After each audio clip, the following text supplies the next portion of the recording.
Hey everybody, Adam here, and back with a little more Legacy. Hold on to your seatbelts, kids, because this one's going to be a wild ride. So tonight, at the request of friend of the stream, Belcher Mage, aka John Wilkerson, we are playing Legacy Blue-Red HornStill. What is HornStill, you say? Oh, I'm so glad you asked.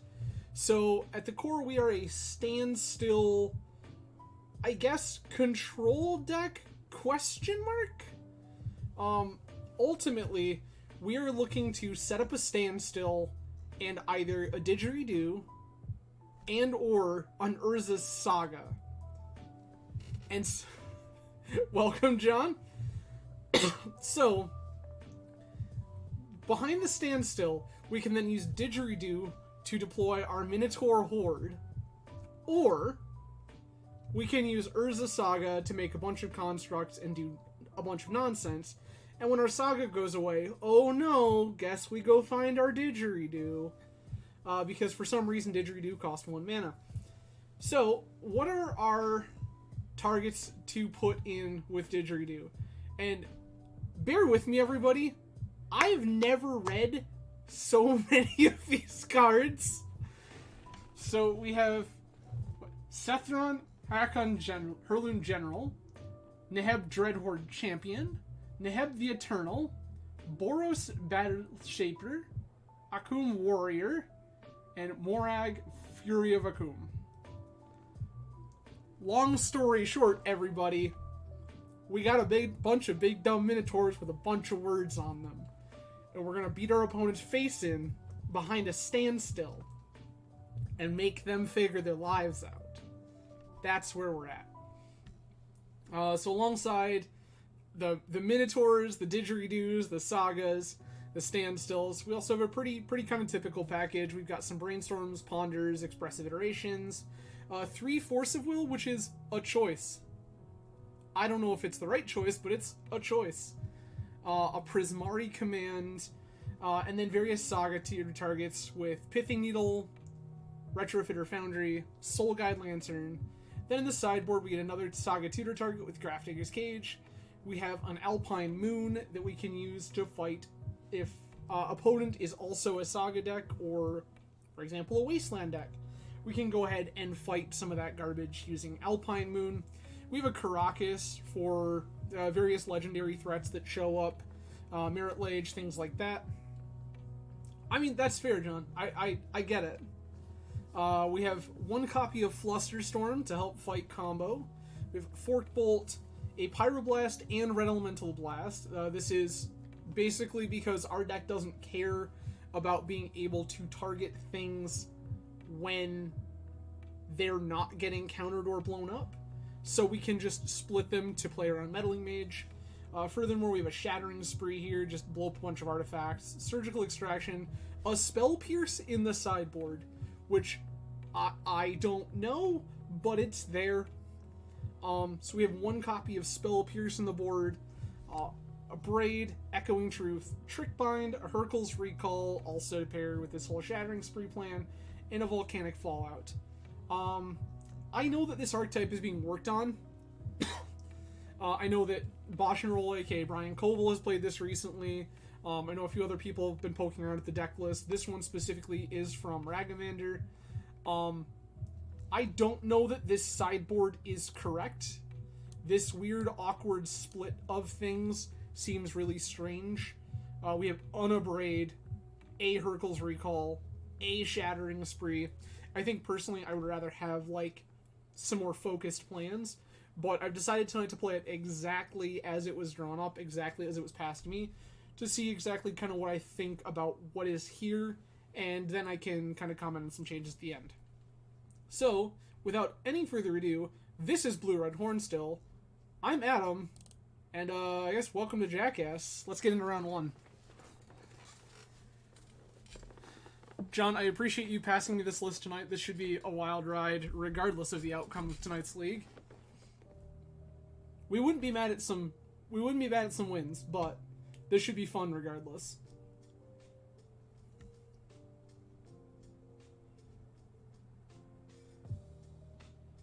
If you are a Grand Rapids, Michigan local or find yourself in West Michigan this Sunday, we are having a full proxy legacy event for prizes that will be taking place at Grand Woods Lounge in Grand Rapids starting at 2 p.m. on Sunday. Please feel free to come out and join us.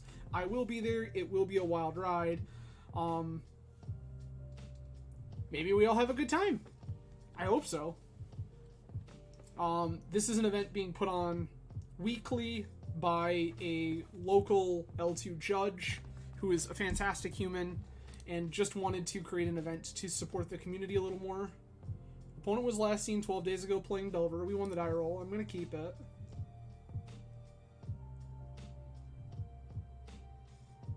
Nice! Very cool. This seems fine, right?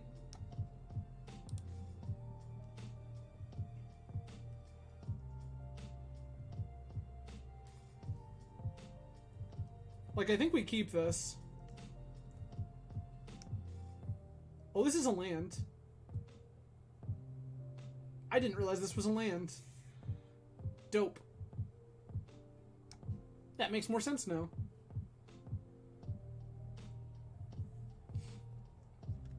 Also, how does Delver ever beat 4-5? What a wild ride.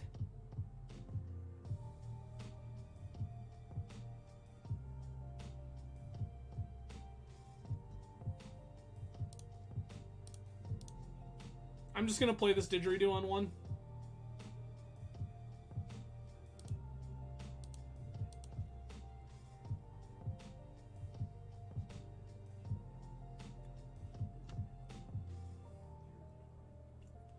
Yeah, John, like, this seems totally reasonable. Like, I'm not thrilled about it, but I'm also not mad at it. Well, opponent not Delver, that's for sure. Badlands.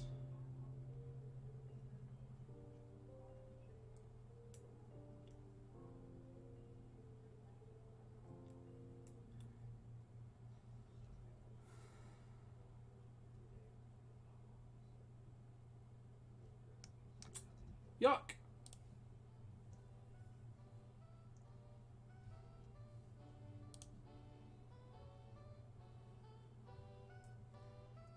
We might just be dead. I'm gonna throw that out there. We could be dead. Like, this thing we can beat. Everything else our opponent can potentially do, less good for us.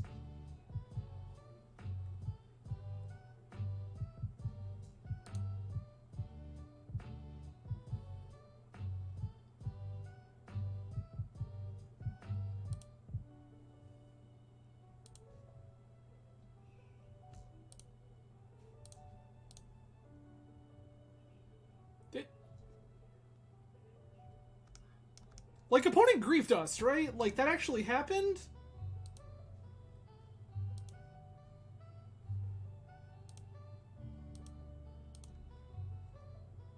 Like, opponent griefed us, saw the Soul Guide Lantern, and entombed a Grizzlebrand anyway.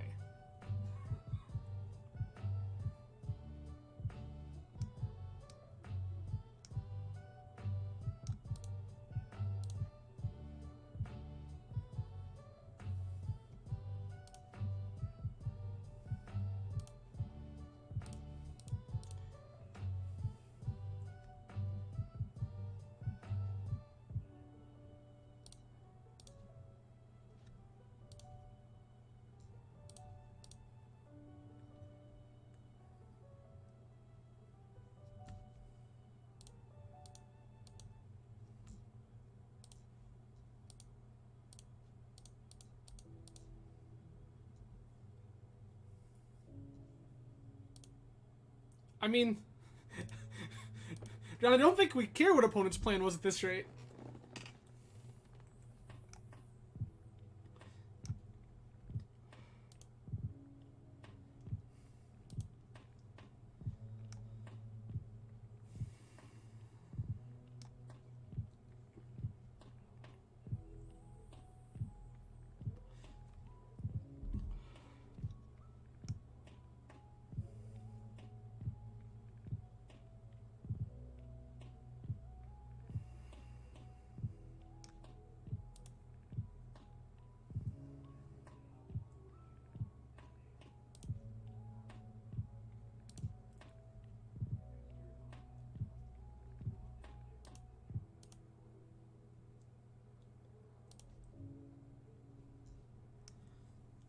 When a land enters the battlefield under your control, if it's your main phase, there's an additional combat phase after this phase. Untap all creatures you control.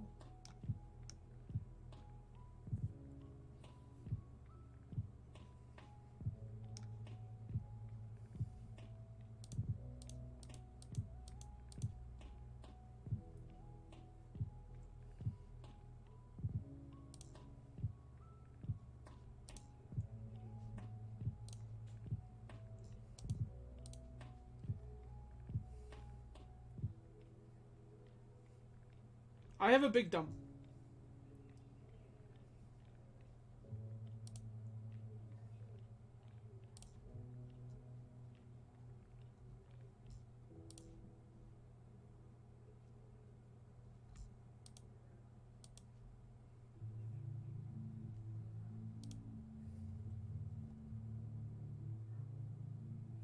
Yeah, we learned that.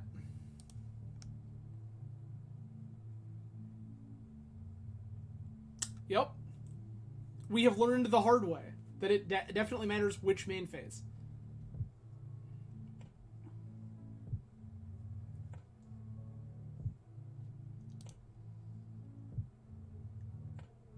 So there was no particular reason for me to dump that in. Yeah, I agree with you.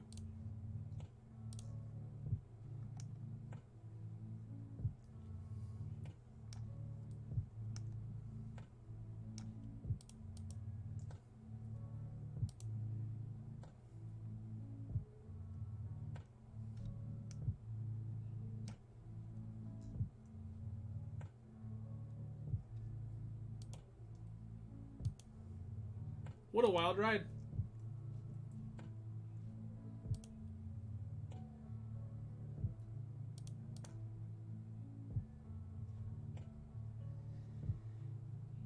Okay. There's no way we don't die here. We can just pack this in. As such, I think this Prismari command is bad. I like Cage. I don't like Retrofitter Foundry. I do like Caracas. I like Surgical. I also don't hate Fluster and Pierce.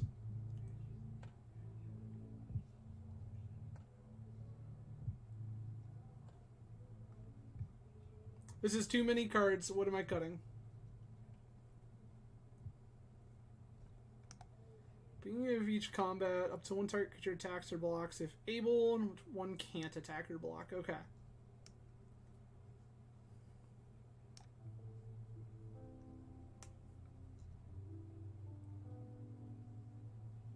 Okay. What is our plan here?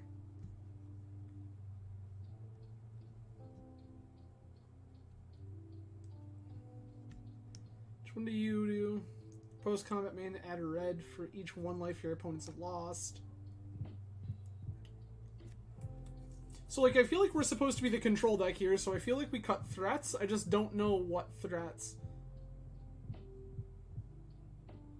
I want to cut a Sethron.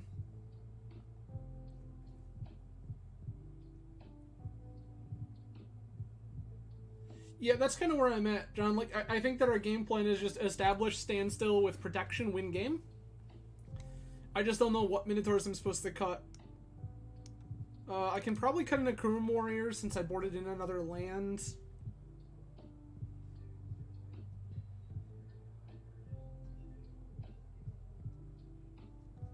Like, Sethron is very good against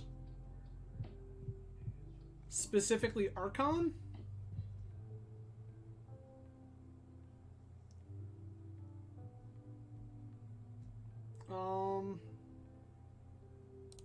Cut one of these big dumb legends and call it. I will play first. I will keep. This is, like, sketchy. John, the only reason I like the Boros one is because it's not legendary. We can put multiples into play.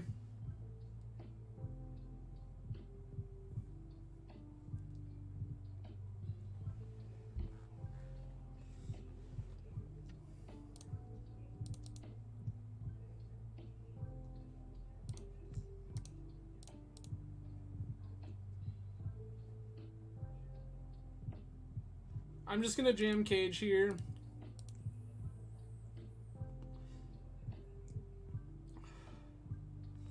Like, I think that we win this game by, like, establishing some soft hate. Resolves.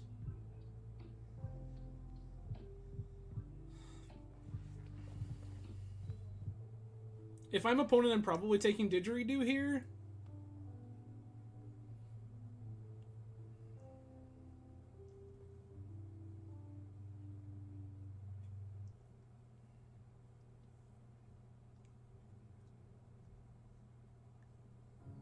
They agree.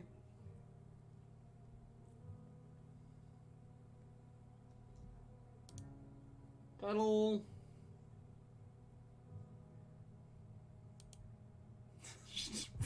What? Yeah, fine. Sure.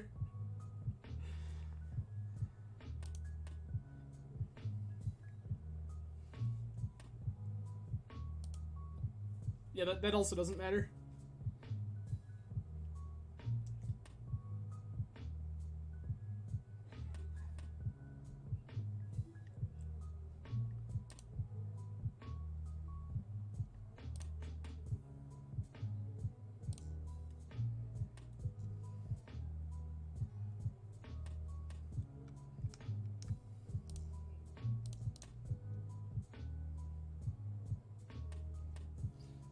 I'll just name the Grizzlebrand here.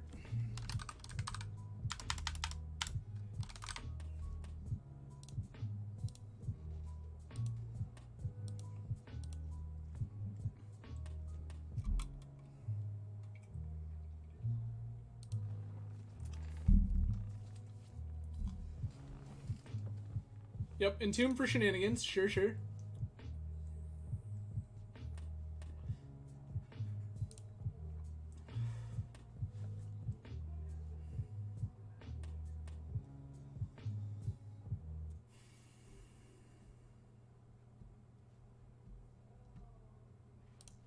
I mean, it resolves.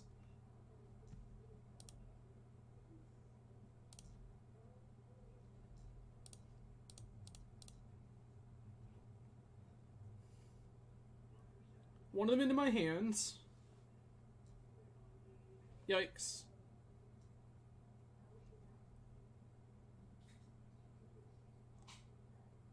Didgeridoo to hands.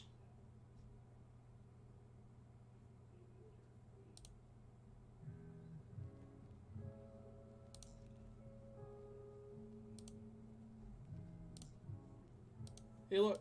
Mana we don't have. Cool. This was one of my concerns with the deck. Mind you, like, we have time. But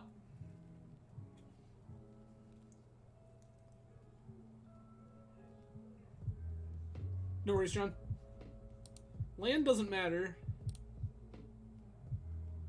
That's good for us. I mean, Joe, I feel like we're gonna find out here.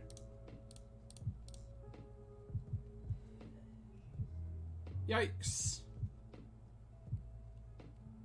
And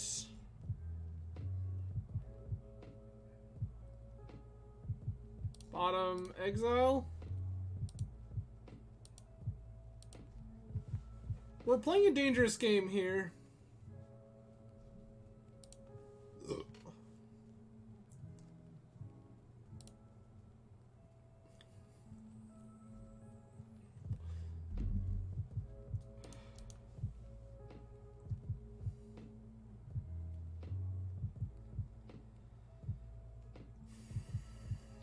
Cast looting? Yup. We really need to find a land drop here.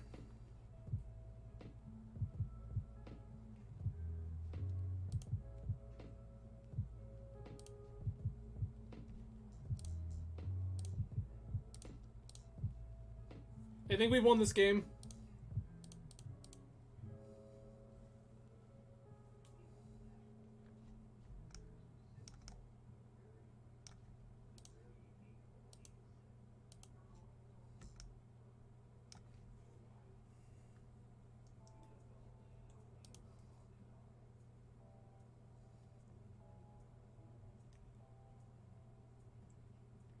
This is pretty nuts.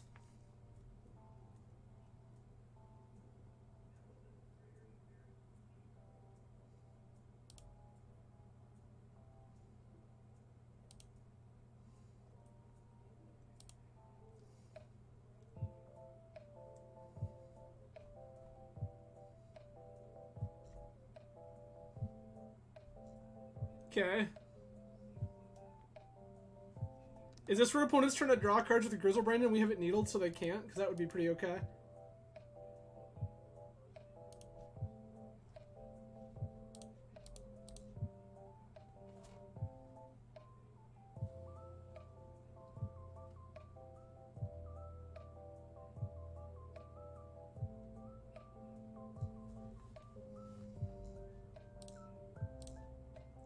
It's not what I was really wanting.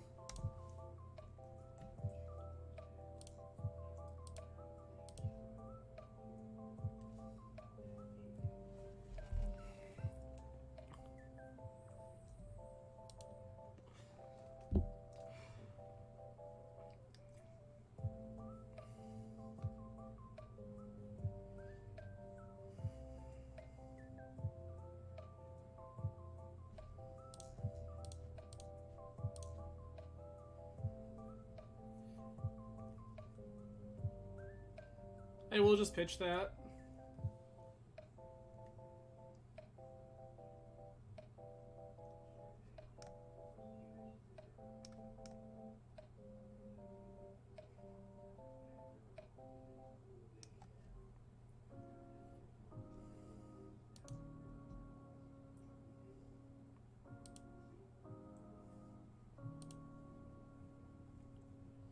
I mean, I'm not opposed.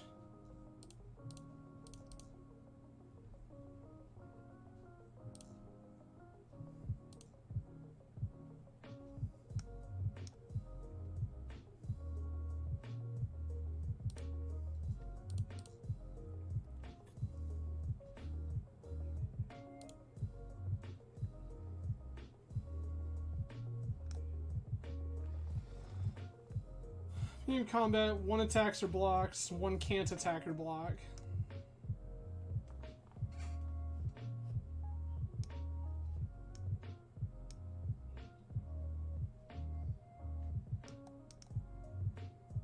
Draw that many cards, add that much red. We already have enough to do this.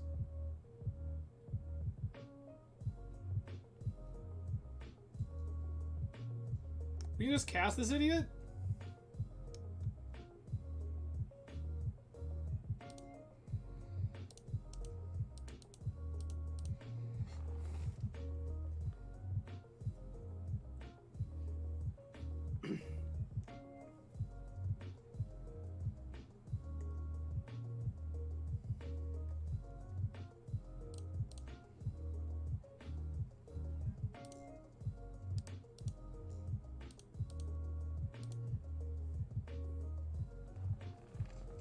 Oh, creativity's not on Magic Online?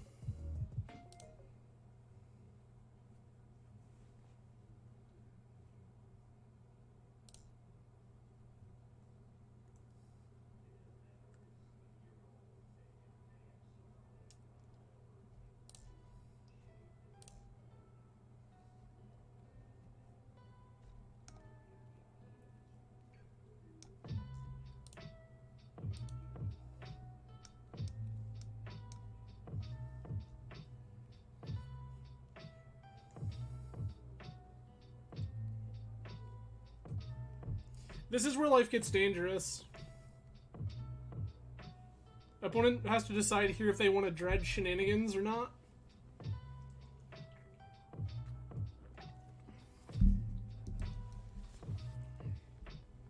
They have.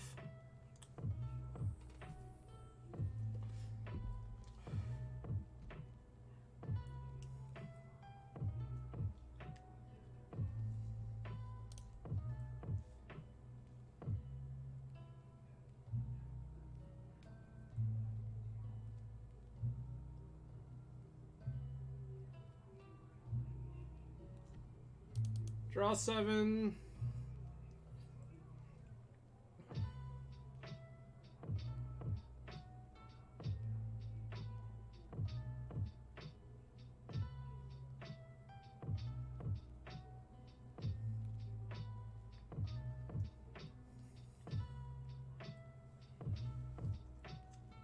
So opponent has to put something into the bin and get it out and be able to beat everything here, which has to include like emissary or a discard spell. That doesn't matter.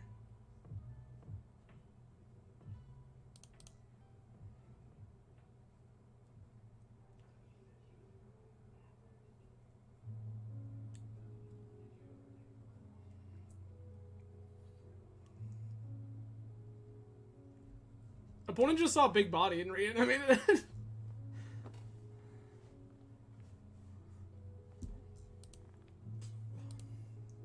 Your stuff resolves.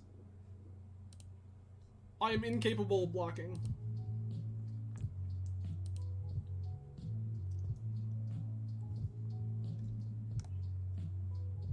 Three mana.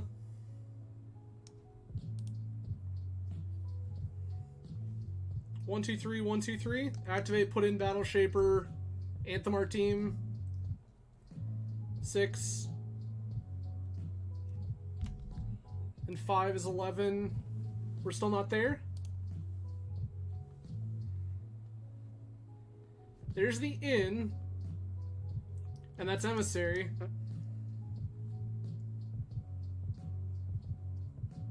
That's unfortunate. I don't think we're capable of beating this.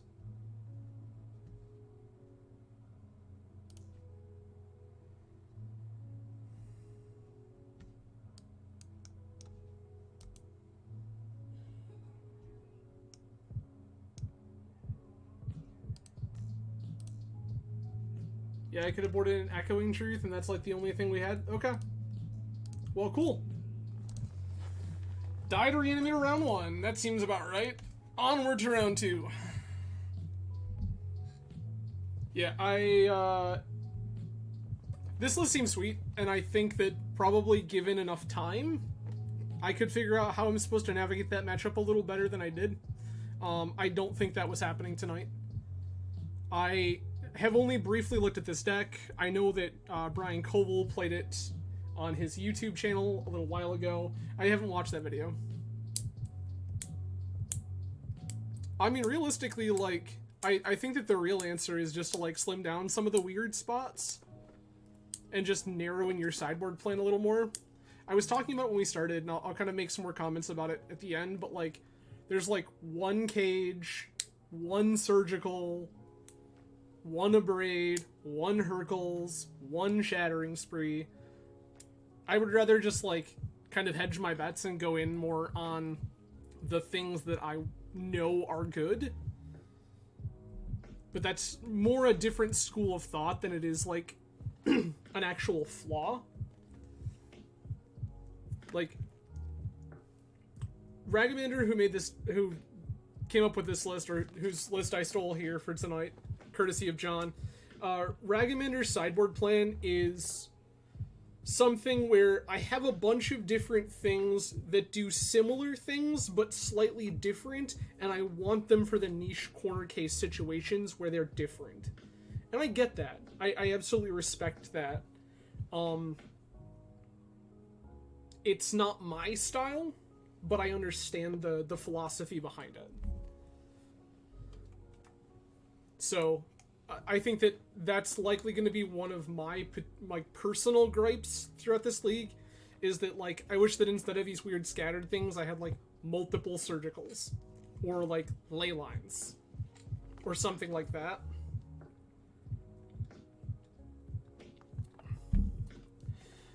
So, Joe, it's not even making a 35 into a 40, because I'm a big fan of that 5%, because that 5% is only 5% in a vacuum. If you are somebody that knows the Legacy format and knows your deck, that 5% can, like, grow exponentially. The reality is that what this is it's going, I'm smart enough and have played enough Legacy to know exactly in what scenario I would rather have Shattering Spree than Hercules Recall, and exactly when all I need is a Braid. And, like, that's cool. I tend to favor a more, like, planned approach. I like to pick broader answers. Like, I was one of the last people to dump Council's Judgment in Blue-White X decks, or even in Death and Taxes, because I am a big fan of the versatility that Council's Judgment offers. And it is good in a lot of different places. Here we go in round 2. But if I wanted Council's Judgment, I was like a couple Council's Judgment, not a Council's Judgment and something similar. I'm gonna keep... This could be wrong. I'm willing to believe this is wrong, but I also am really into this whole notion, so...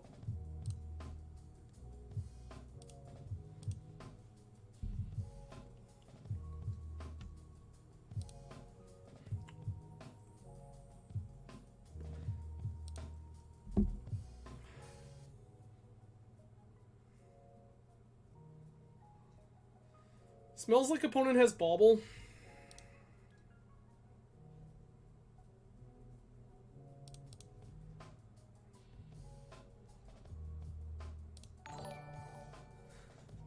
Joe, thank you so much. Appreciate you.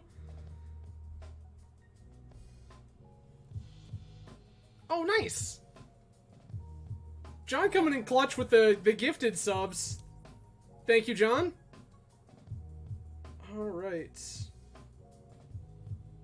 I think I want to get rid of this card. Put this EI on top.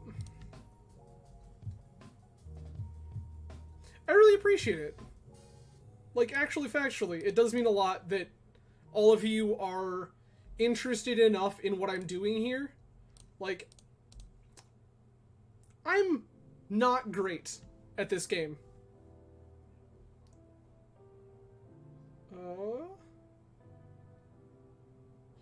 Gonna put Falk to hand, Warrior on the bottom, Exile turn.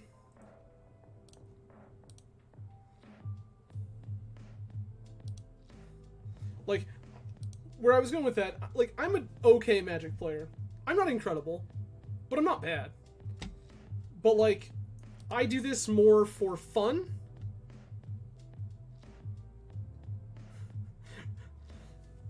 Thanks, Hero. Appreciate it.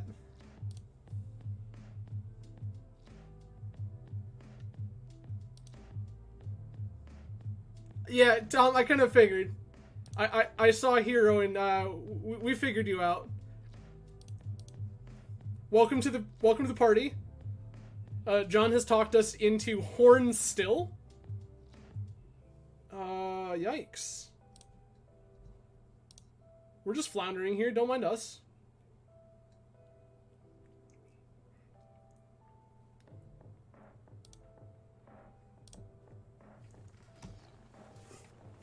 But no, like, I am grateful every day that so many of you come to hang out and watch me play, and, like... Thanks. Tom, like, here's the deal. If you like that kind of deck, Legacy is a great place for you right now. If you want to play Legacy long-term, I think that investing in a deck like that right now is a mistake, because I do not think that the various, like, Blue-Red, Delver, Murktide Regent Daze decks are long for this world. There's just too heavy a saturation of things going on here for that to live too long. But I think that if you enjoy decks like that,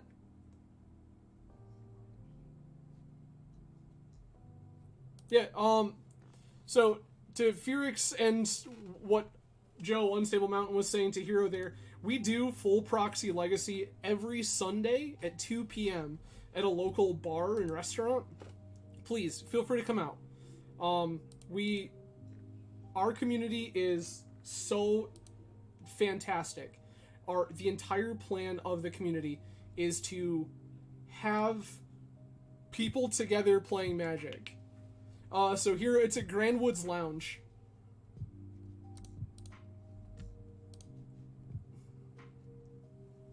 Grand Woods Lounge in Grand Rapids. I'm in danger. This is quite a clock.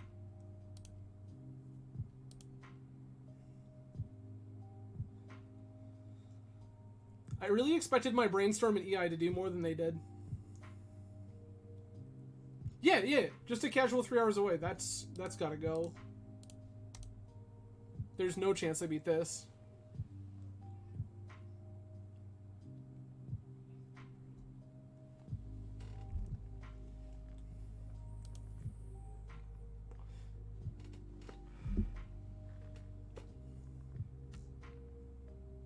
Baby.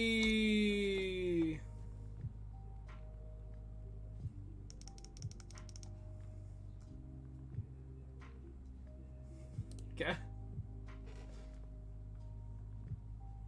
I want to go on record. Opponent just force of willed a Digeridoo.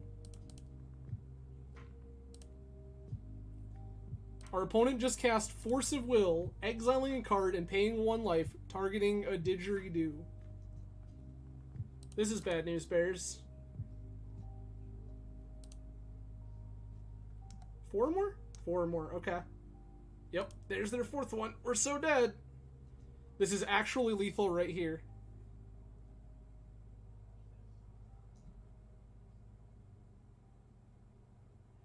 His star eventually. It does happen. It is not as fast as many of us would like. But his star, they do absolutely make changes. Tom, and that's kind of the good news, is that our local community is excellent. This, Red Blast, Forked Bolts.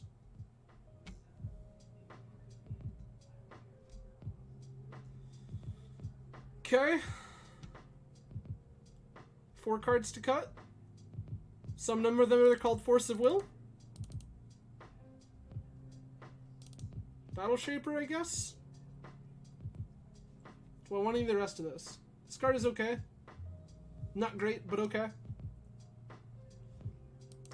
Yeah, Tom, our local community is fantastic. Like, I got started with a lot of these same people playing Legacy not long after Sensei's Divining Top was banned. And we started playing... We started by playing... Proxy. And it was excellent. Like, I was very happy. And I fell so in love with the format that I first bought into Death and Taxes, and then Death and Taxes turned into Stoneblade, and Stoneblade turned into Standstill, and Standstill turned into Miracles, and like, that is what got here. That is how we ended up in this position where now, like, I'm sitting here with all of you.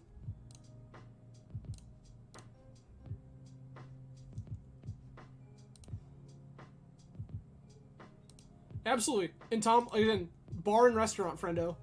Like, drinks and such. It's excellent.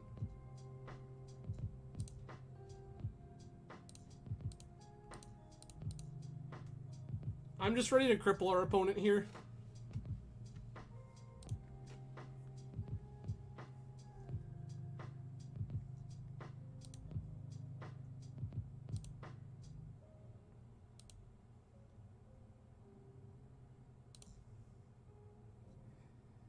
Land.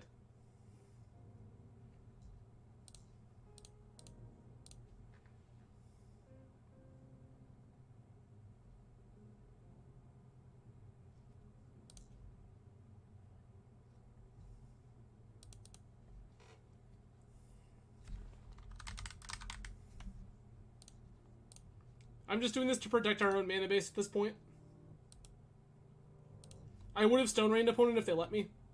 Like 100%. Would have just slammed in Flooded Strand if they didn't fetch. EI.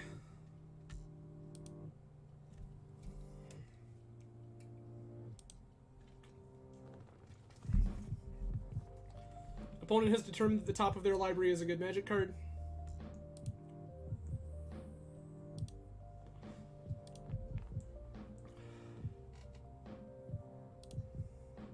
Land. Technically a land. I just hate it.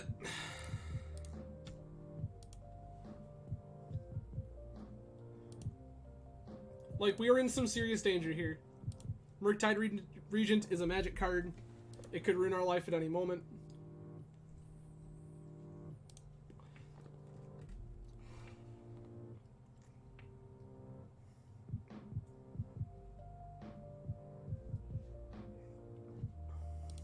Got it.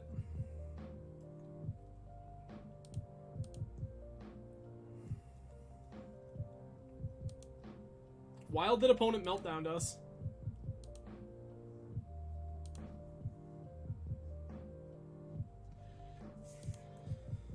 Oh, don't mind us. We're just gonna die.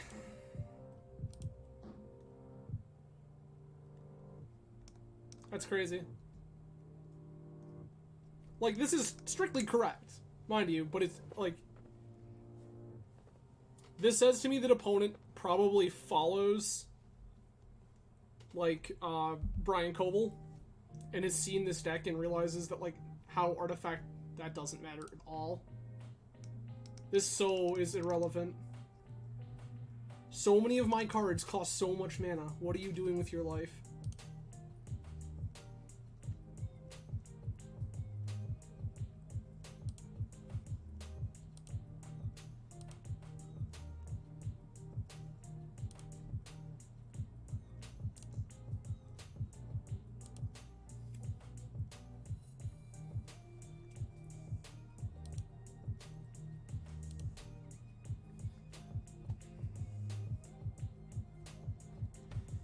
Killing me. Oh, okay. We dead.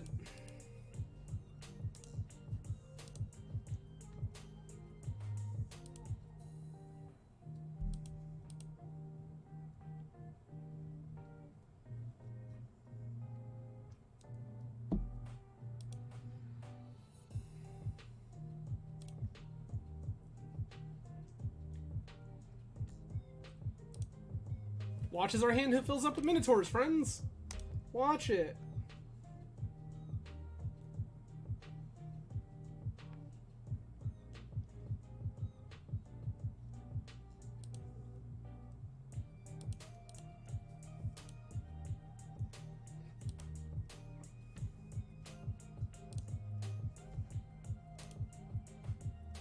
That can be good eventually.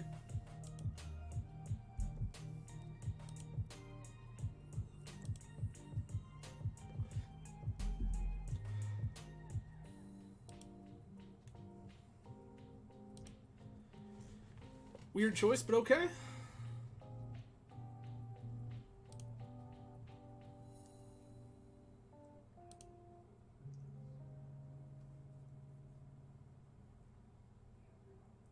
Like, opponent had the ability to just fetch the meltdown, right? And instead chose to rebuy EI? Okay. Predict themselves. Yeah, it's fine.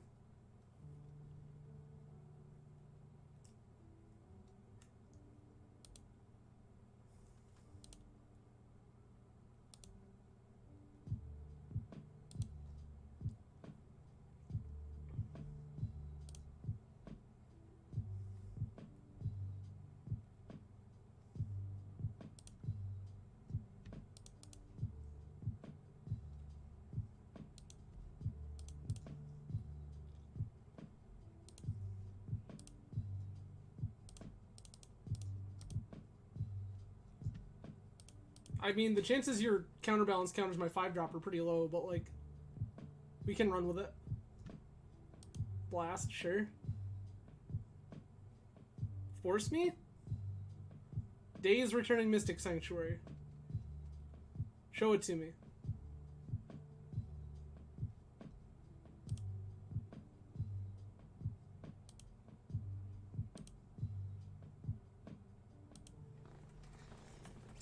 Yeah, like, we're probably just gonna die to this Dragon Rage Channeler, because our deck doesn't really answer magic cards.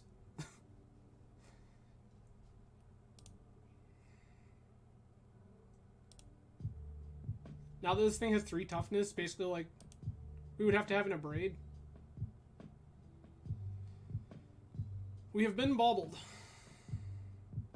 Murktide Regent? Yep, that's gross. Pretty dead. Not gonna lie, pretty dead. We can draw Red Blast.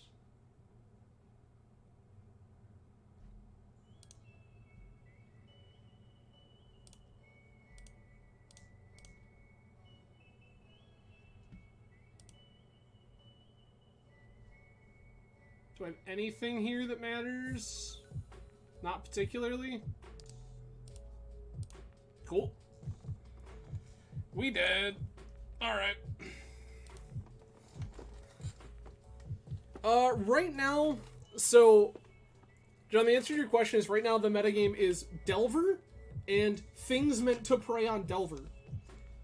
What that is kind of fluctuates because, of course, Delver is constantly in flux. Keep.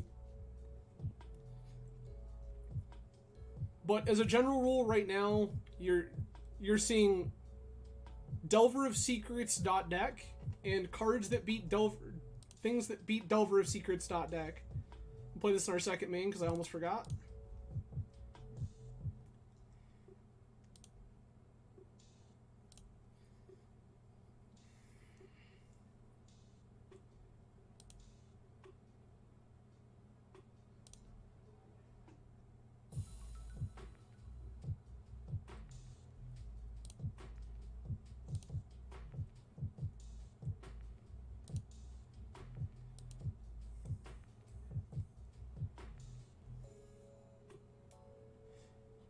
So, John, typically you're right. The problem is right now that Murktide Regent is a magic card.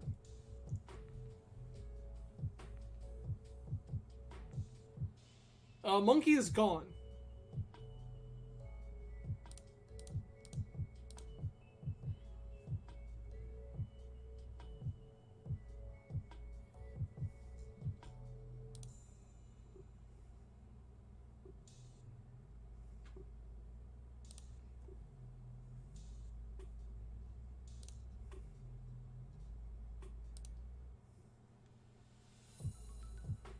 Yeah, Monkey died. Most would tell you Monkey died for Days' sins.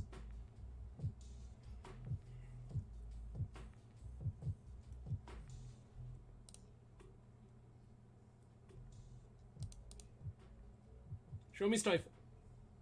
No Stifle. Baby, let's go.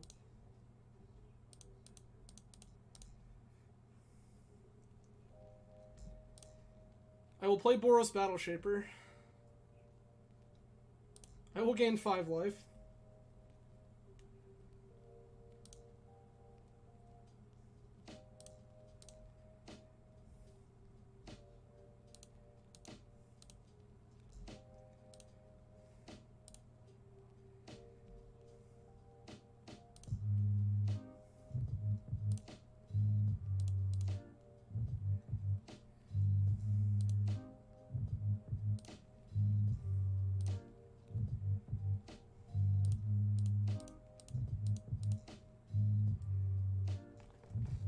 Yeah, most would argue that Monkey died for Days' sins. I don't know that I believe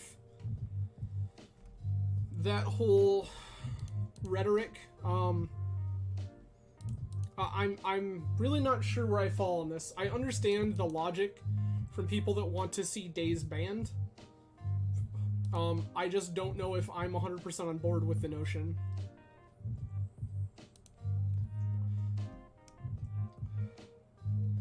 That's problematic, friends.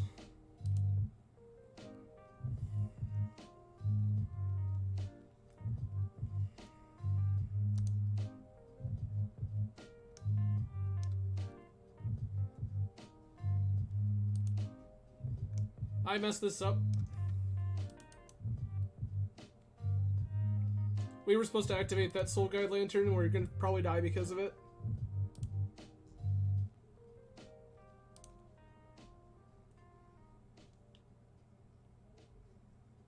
Okay.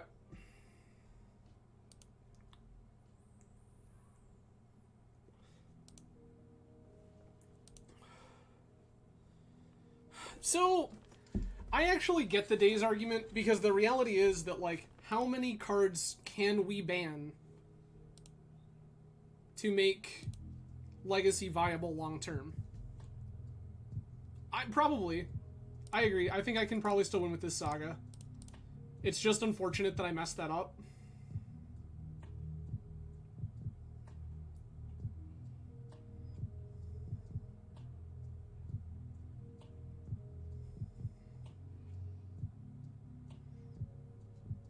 Like, I very much think that this Saga can still take it there.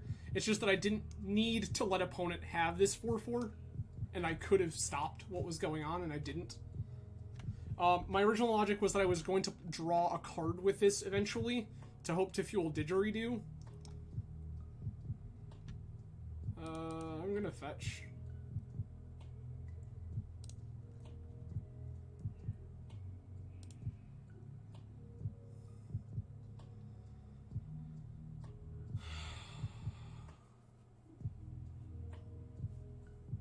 I think we're just floating here.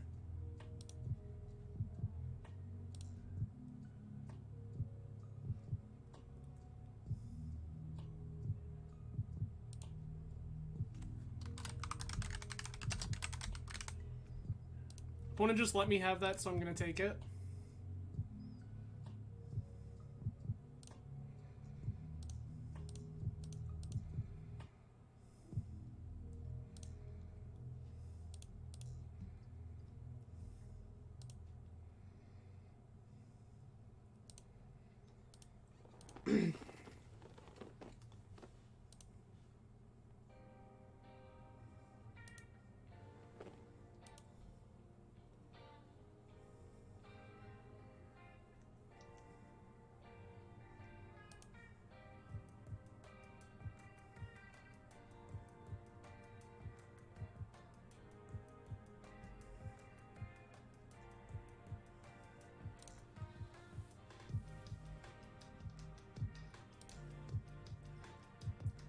Sure.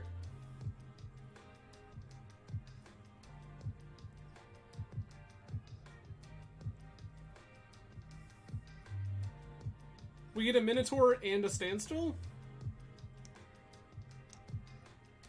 Resolves.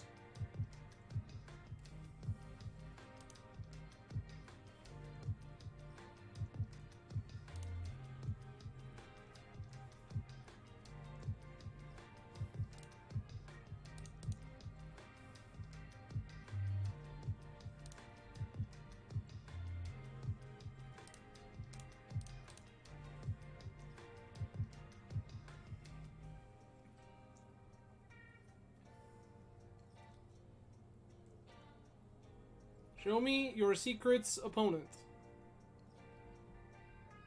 Deal.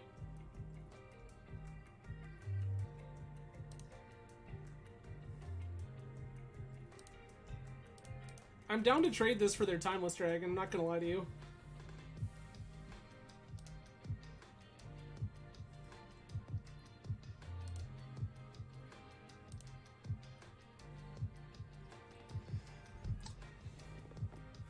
I probably could have pushed damage there.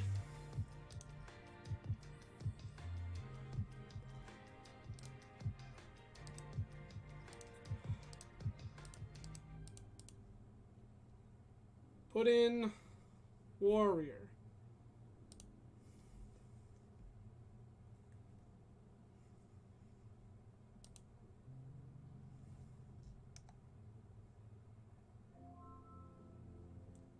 Crazy.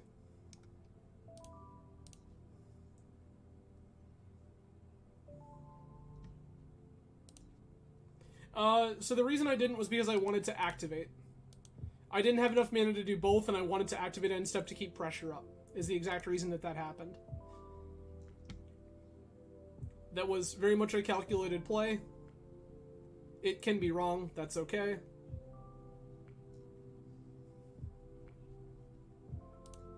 Like, end step, we're gonna put in Morag.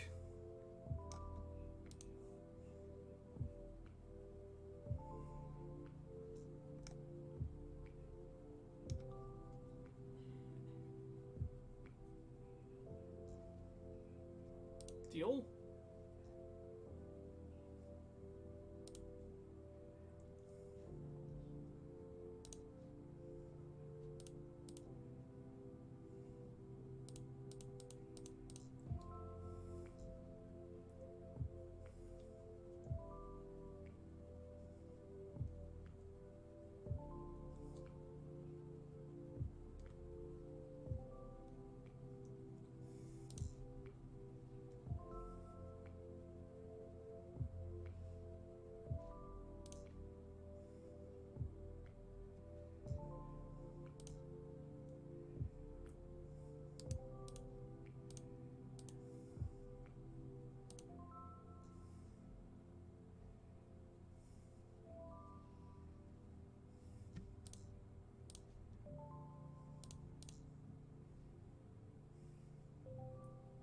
Hey, there we go.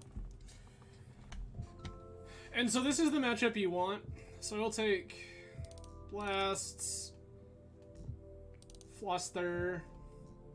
I kind of want to cut Force of Wills here. I don't actually know what opponent is doing for sure. What does this do? So it's like fine, I guess. This is probably the line. This card seems like it could be okay. And this is fine.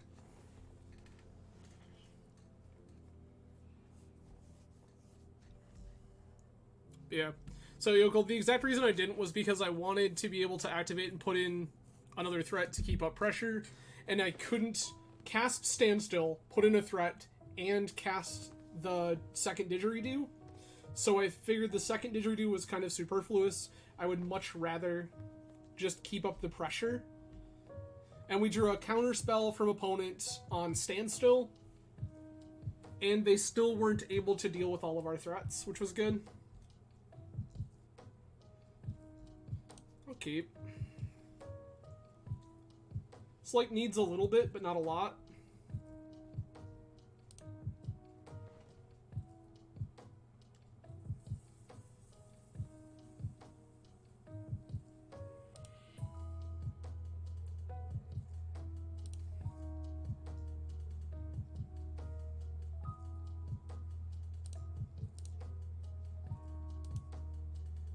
Play our tap land here.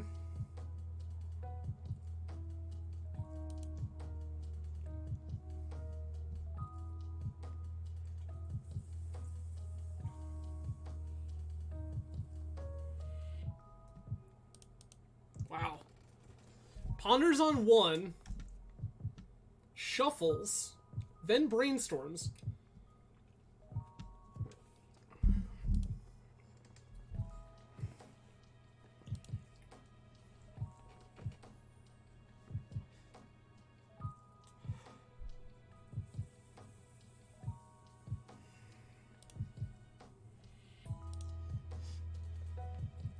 I think at this point I'm just going to hold. I have Blast for Teferi, I have Brainstorm should I need it.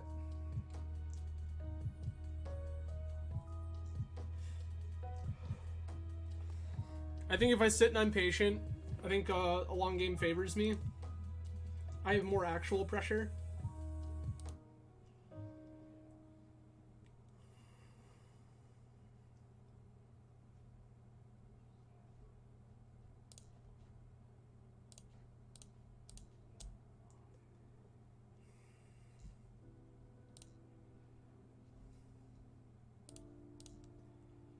We're going to brainstorm an end step here. Wow.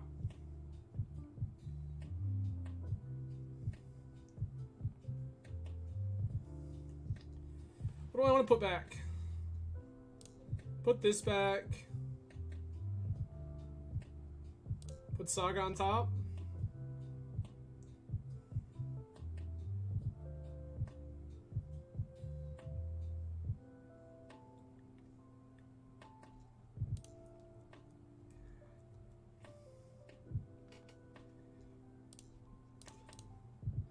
I think I'll EI here.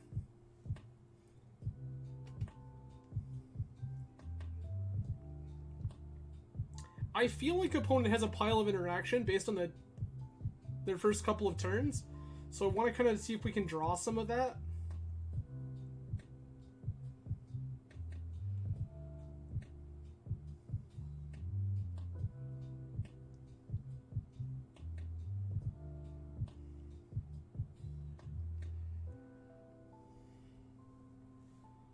One of these to hand. Battle Shaper. Sethron on bottom. Exile this.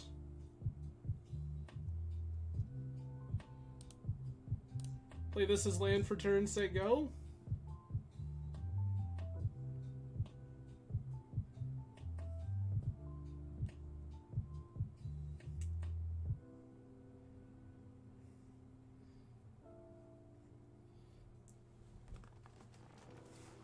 This is where I really hope, like, opponent has, like, a From the Ashes that they boarded in, and they just From the Ashes us, like, to sack these 2 Akum Teeth and just, like, go get 2 basics anyway.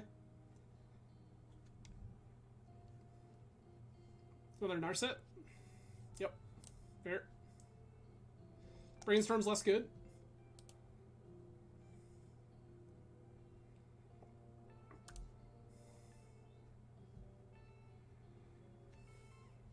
Seems like easy money. This is 50 needle.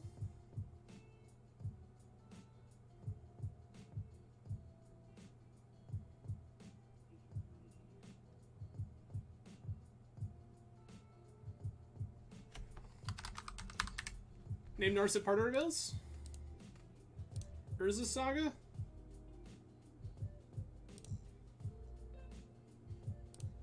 Standstill? To anyone asking, yes, I am aware that Standstill currently only cycles on their turn. I am still into that life.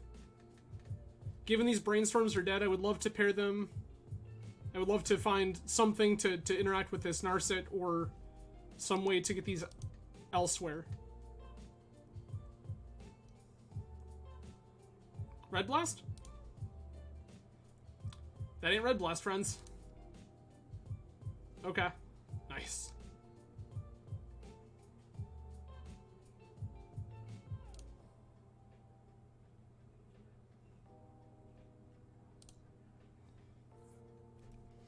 John, you too. Have a good night.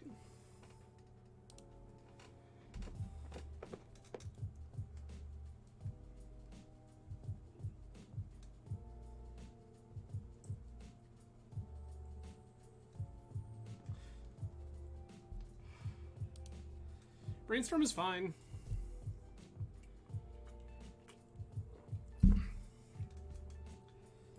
Like, opponent, you're the one that actually has to beat Magic cards.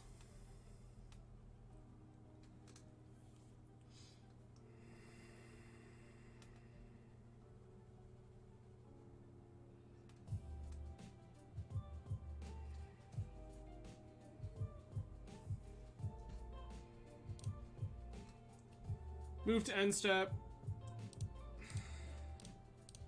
Make.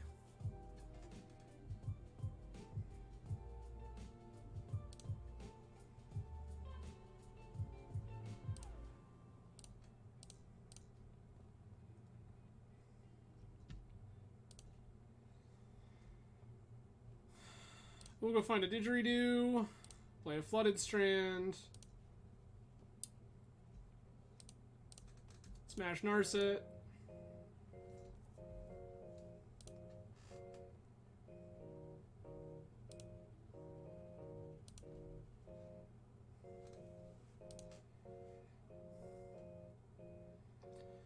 Hole Breacher, untap, Days Undoing.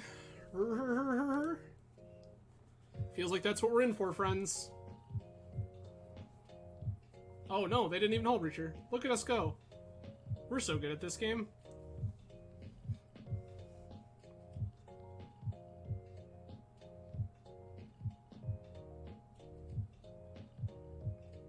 Meltdown X is 1. Wipe away every one of our threats. Yikes.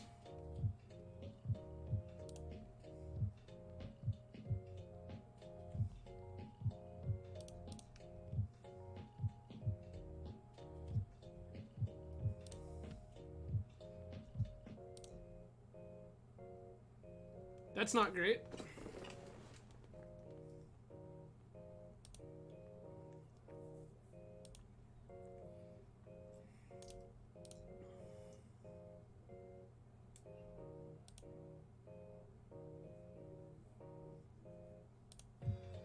Hole Breacher resolves.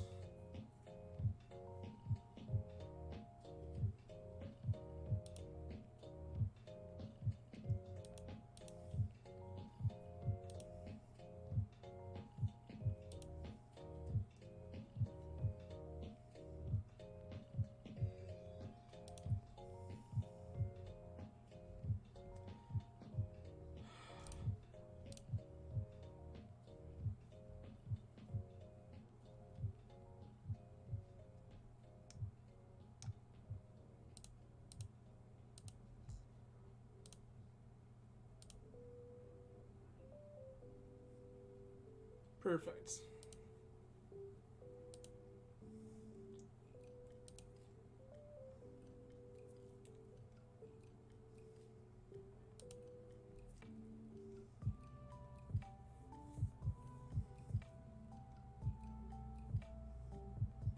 Big shark.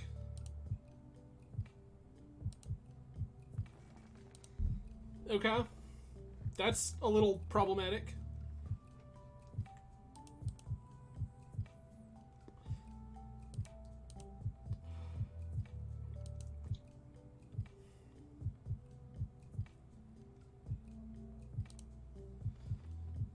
Okay.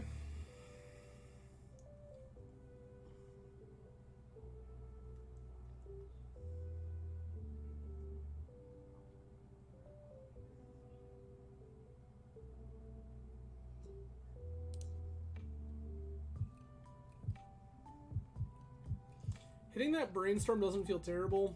I feel like they're trying to take us though. That's fine.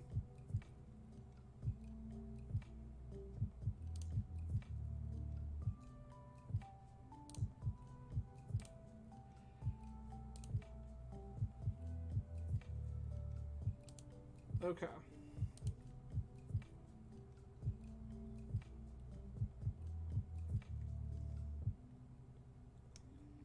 I don't have an answer to this Shark Typhoon, and that's a problem. The Shark token is going to be the death of me.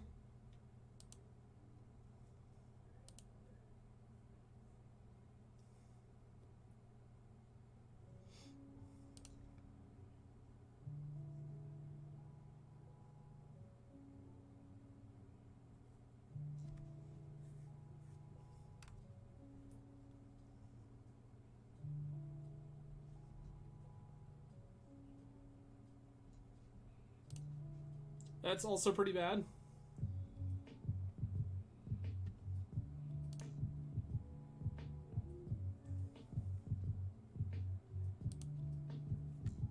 This is Idiot 5-drop Minotaur. We can block exactly one of their idiots and we die. Yikes. Okay.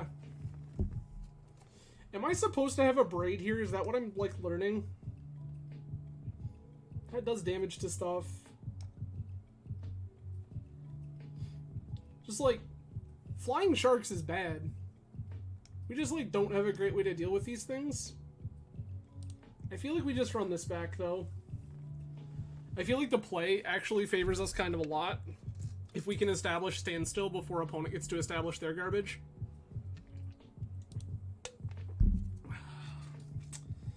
That ain't it.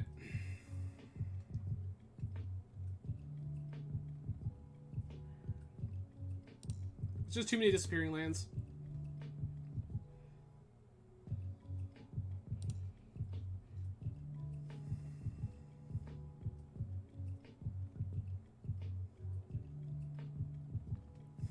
Okay. Chip EI here. Play this as a land.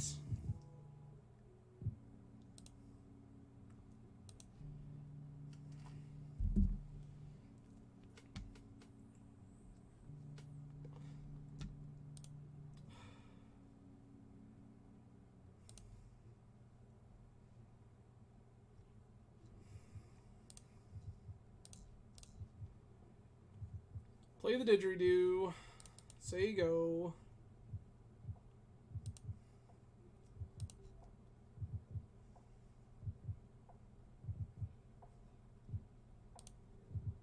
There's the fetch. Ending. Yikes.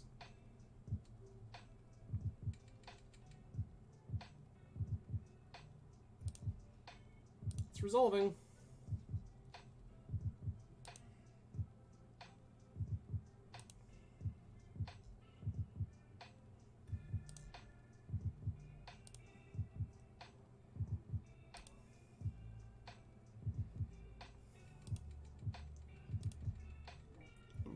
Now we just be patient.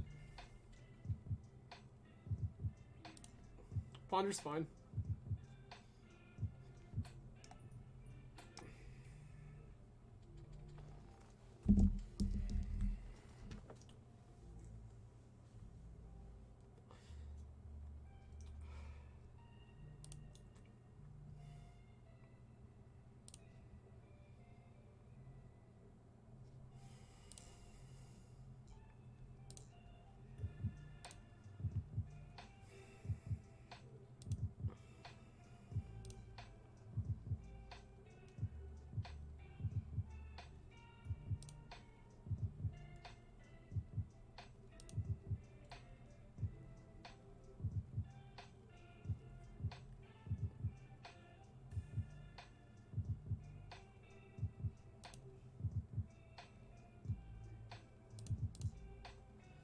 A fetch here.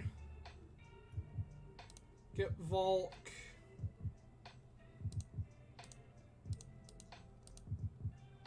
Activate.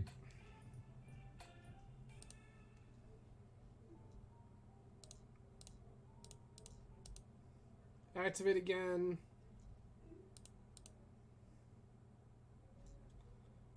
Grab Digeridoo. Play this land. Move to combat and crunch for 3.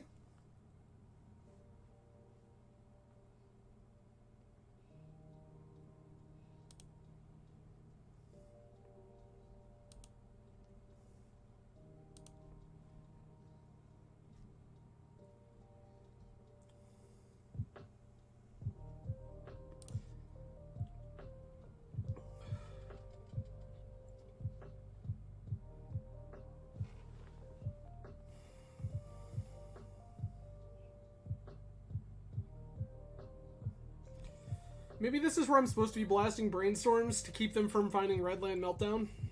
That's red land. Do they also have meltdown? Because that would be bad.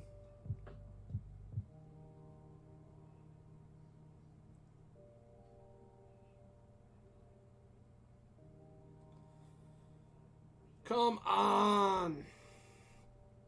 Yup.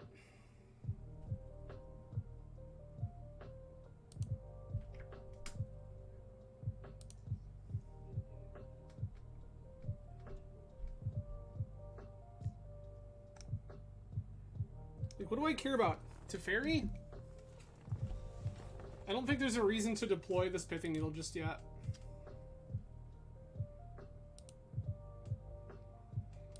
I'm willing to change my mind at a later point. I don't think this is that point.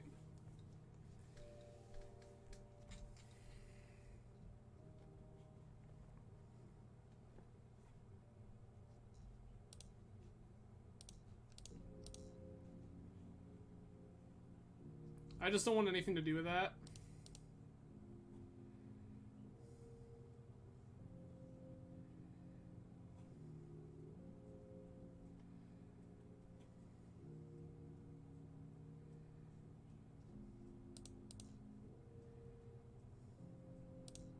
Island? Island? Resolves? Deal? Deal? I mean, I guess.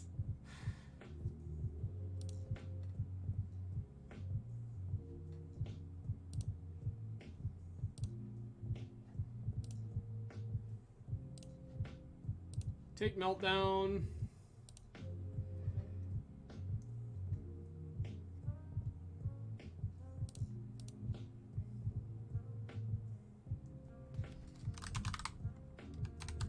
Needle to Fairy, because I think it's the card that I actually care about right now.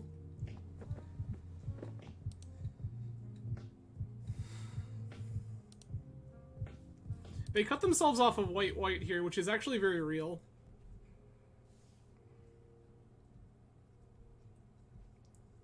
We're so good at this game.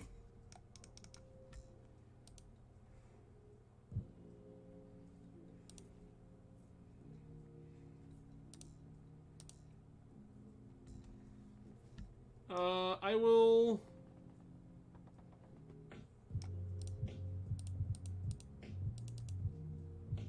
play this 5-drop.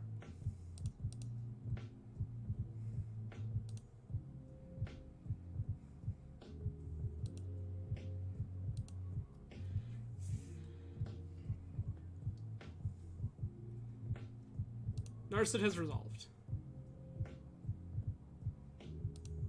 Narset can tick down. Days Undoing. Sure.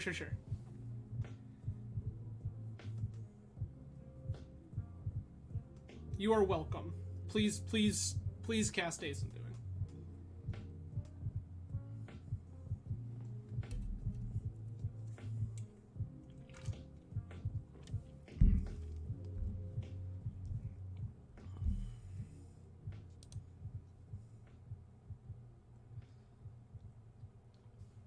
Opponent is just straight up opting to do nothing.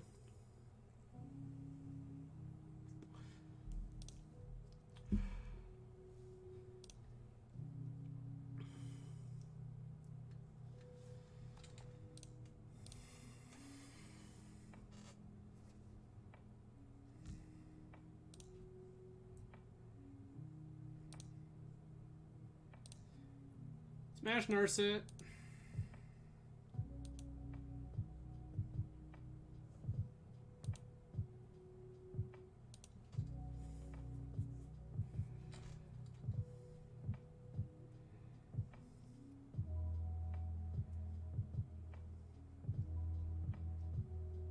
That resolves.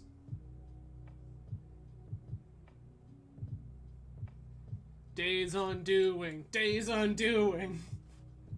Do it, you coward, you won't.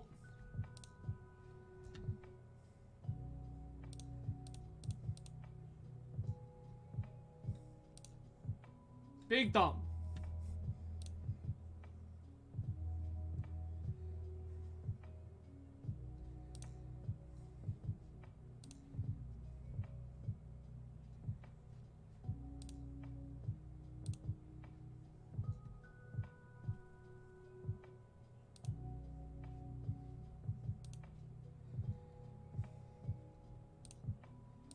Kill the Narset.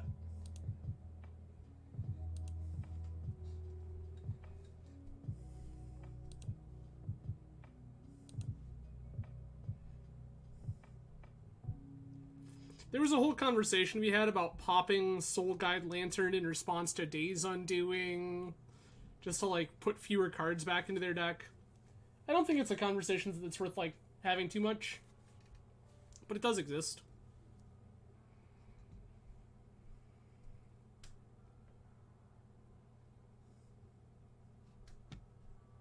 That's fine.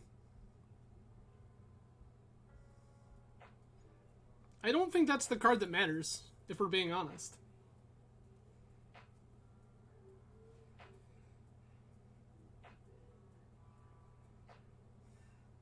Ah yes, more mountains.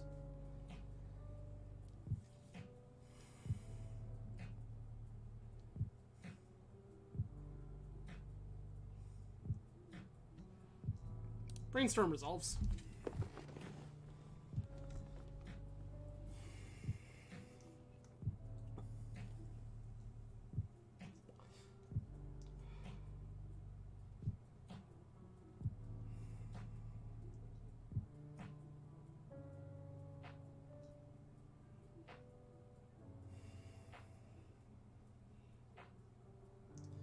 I think that I'm interested in Teferi dying here for my own sanity.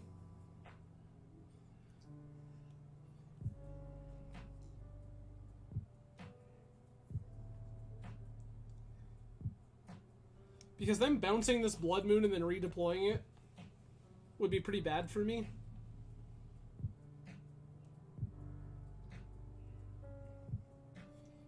Them being able to cast all of their white cards that they're otherwise really restricted on. Yeah, that seems bad.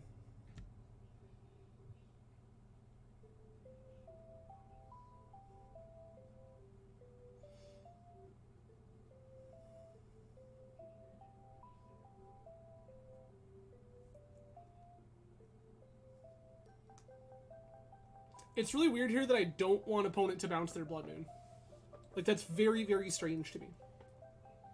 As the Urza Saga deck, I think it's actively better for me if their Blood Moon stays in play.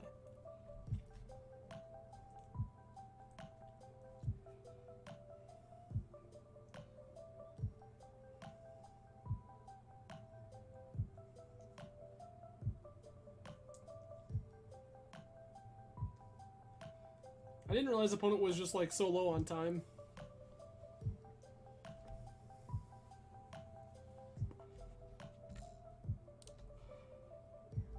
That's fine.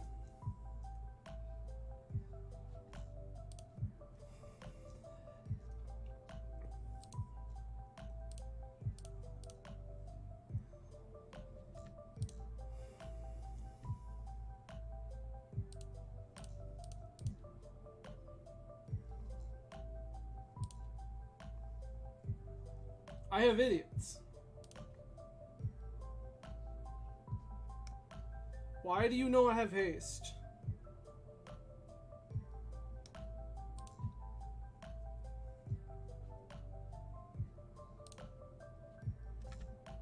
Okay, okay.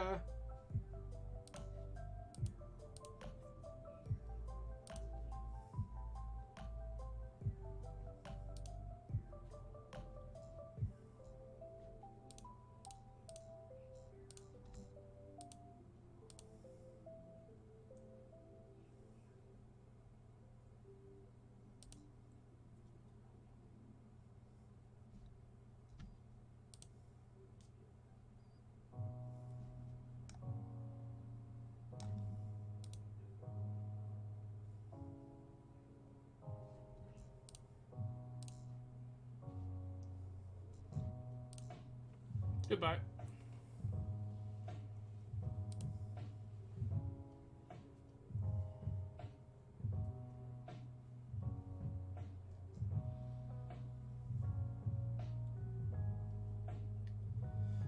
Is this where you showed me you've been holding Supreme Verdict all game and you've been locked out under your own Blood Moon? Because I'm like okay with that.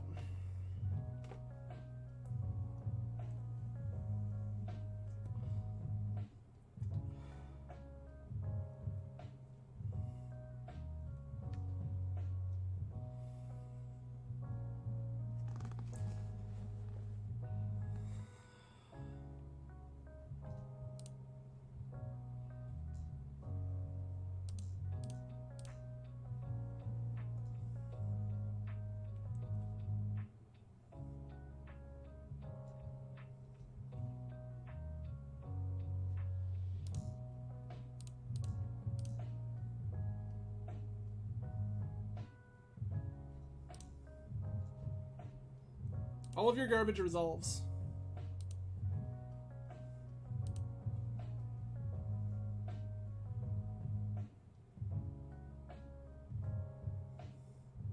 Cool?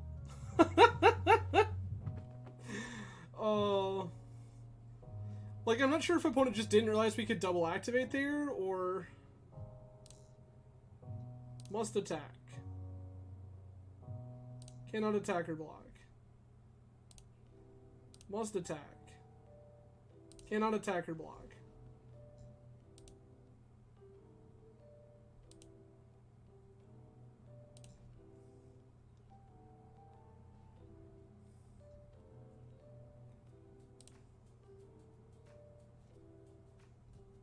One, two, three, four, five, six.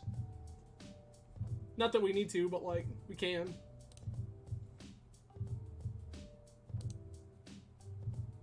Must attack. Cannot attack or block. Must attack. Cannot attack or block.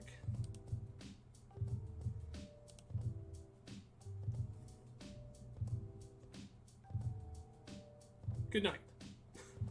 Good grief. Opponent fought hard. Like, no joke, opponent fought hard, but that was pretty savage.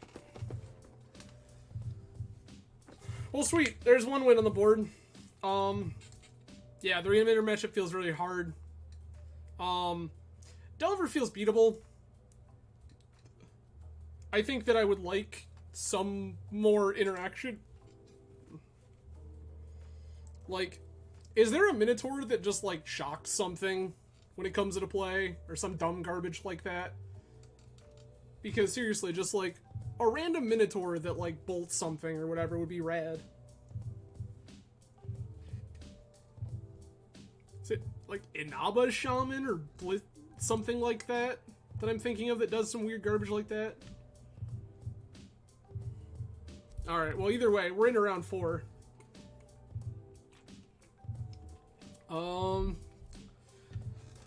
I kind of like this, yeah.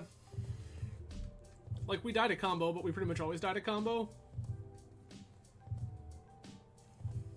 Ponder's fine.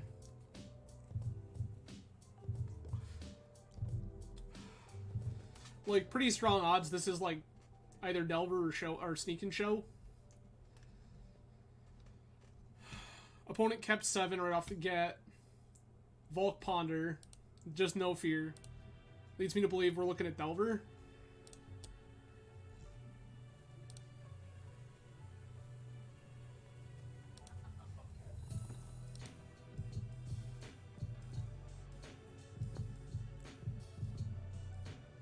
Red fetch. Okay.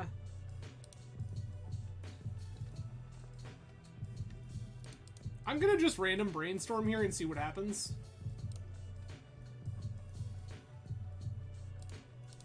I wouldn't hate just, like, either baiting a counterspell or, like, freeing up some... Trying to clean up what's going on. That's dope. That's perfect. I'm gonna put this back. This on top.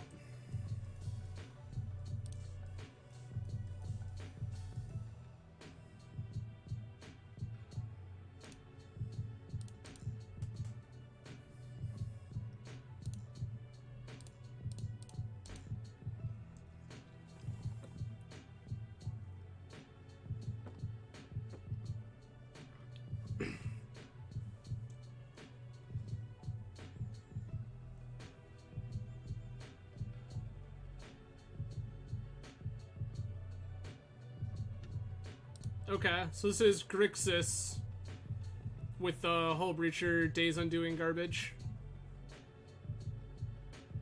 I'm calling Grixis because of the presence of Bloodstained Mire. This deck isn't like super common, but it exists. It means that these Urza Sagas are worse. Bolt you. Okay, you got it. I don't understand. Opponent force pitched. And then upon force pitching, they went ahead and, like, okay. This is very confusing.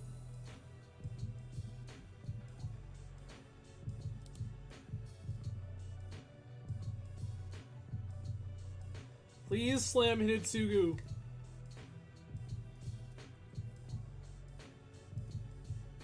That doesn't matter. It resolves.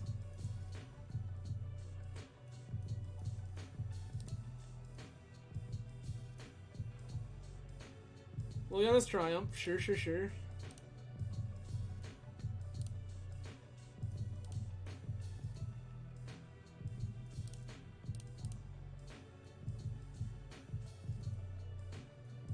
Force in hands.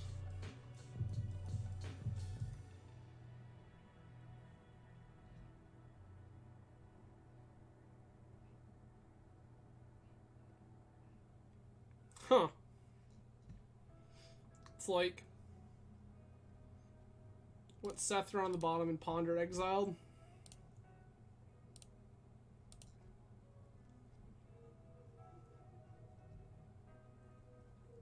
Ponder not great right now with Narset in play anyway. I'm looking to Force of Will cards like Days Undoing or Hitotsugu Who Consumes All.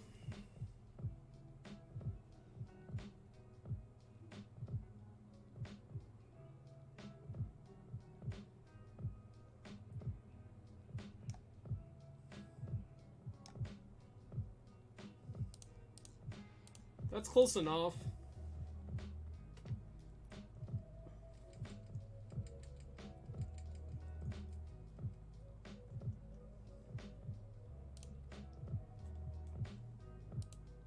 Opponent's just willing to perpetually him to Turok themselves over basically anything, so I'm kind of into that life.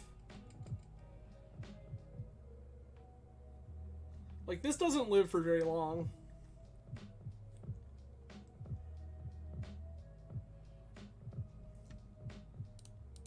Mega 2-3, sure, sure.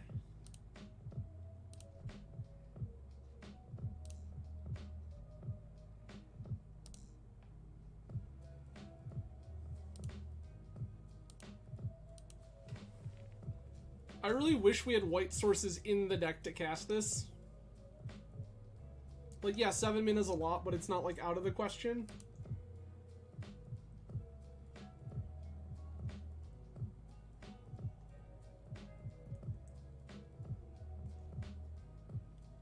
Is this where they show me that, like, one of their last cards is Hitotsugu and I'm gonna be upset?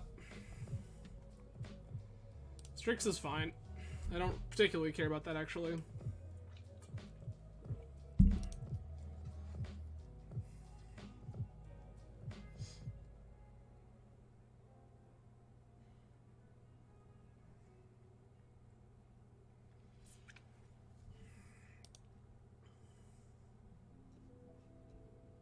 That's fine.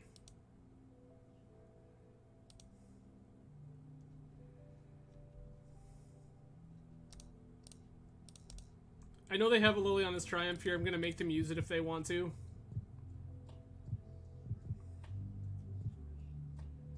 Yep, there's the Triumph. Resolves.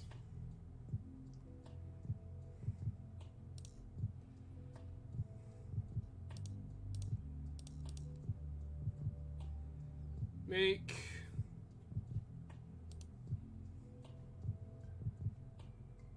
get a Digeridoo.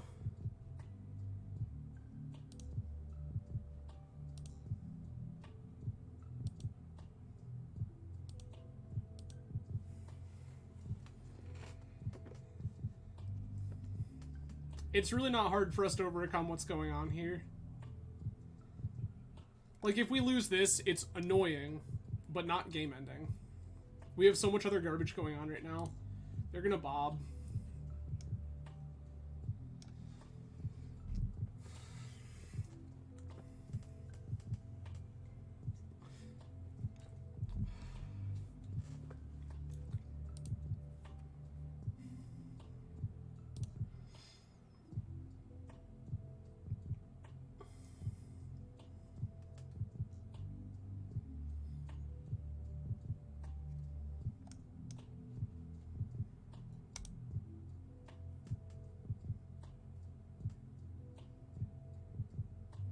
I can shut this Sorin off before it particularly matters.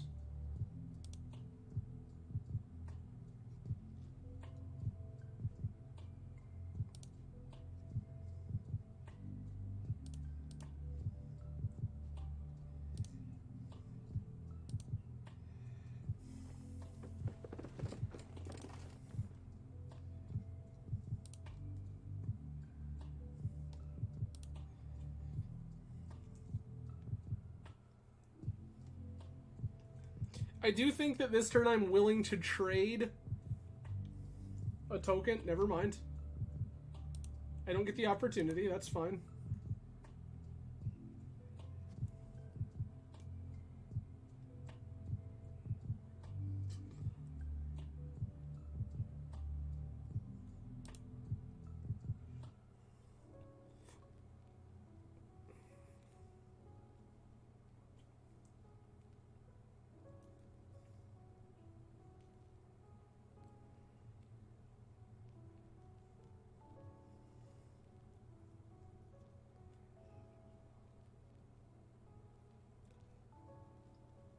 Four mana. 5 mana. Huh? Whenever you cast an instant or sorcery, it deals 4 damage to any target and you draw 2 cards. Okay.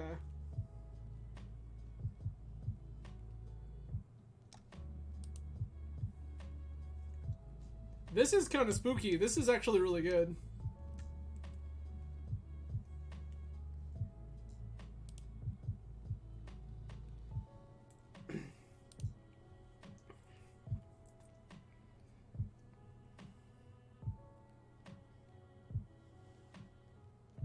Ponder to graveyard.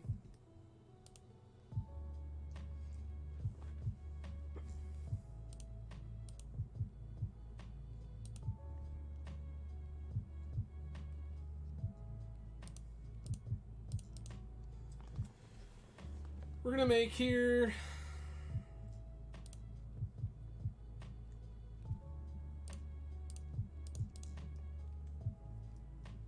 We're gonna make again.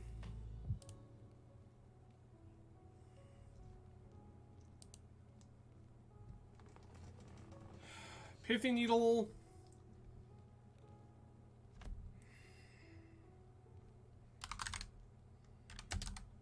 I think we name Ral here. I think that's actually the harder one for us to beat.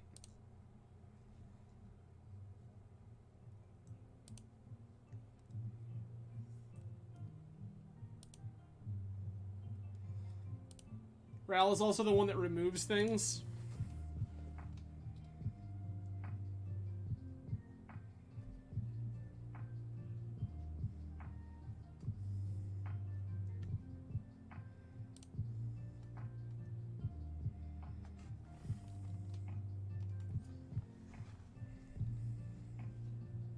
There's an underground sea, sure. Ponder's fine.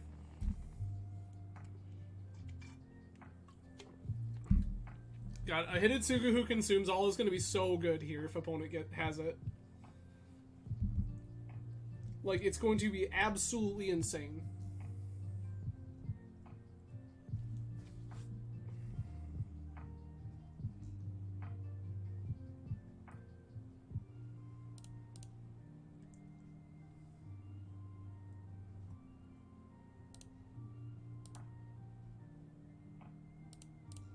I'm gonna put in Sethron here specifically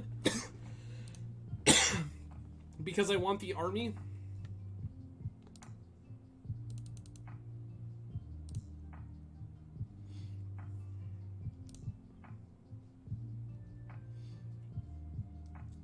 Like, I would like Boros Battle Shaper, but I think that if I have the giant army of idiots, that solves the problem just as well.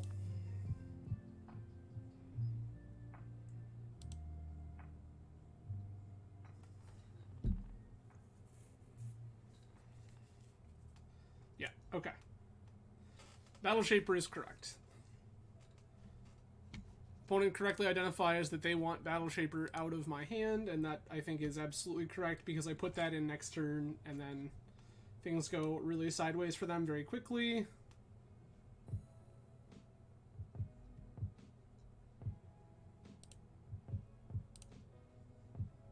Oh, this is flying.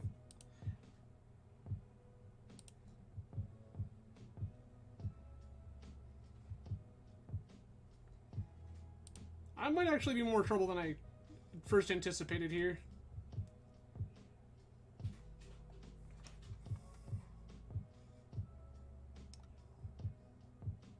Activate. That seems good, right?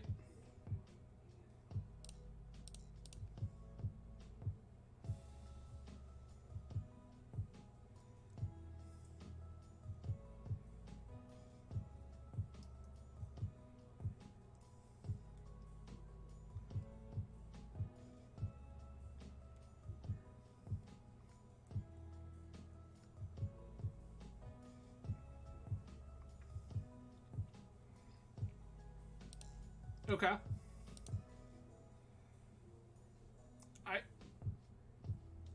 I don't know why opponent did that there, but, like, I accept, I guess.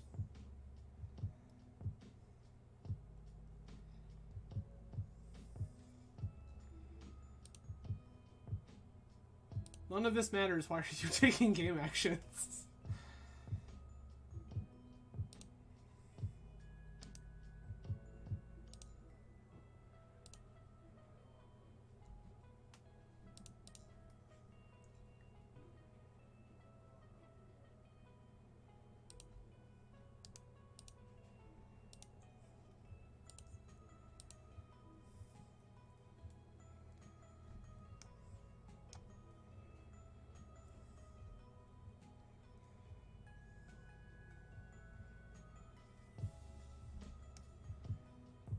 Okay.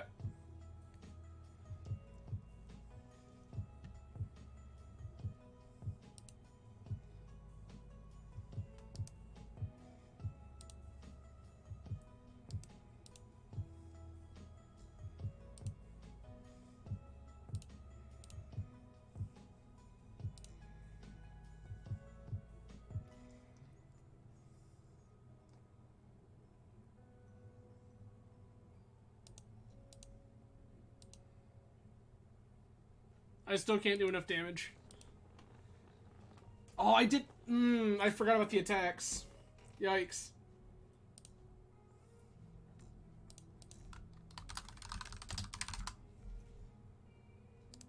Alright.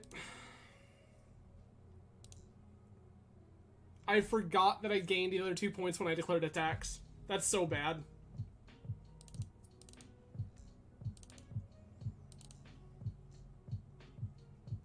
Prismari, actually, Fork Bolt seems incredible with Strix floating around. Pierce seems pretty medium. We're never beating Hidetsugu who consumes all. That's just, like, not happening.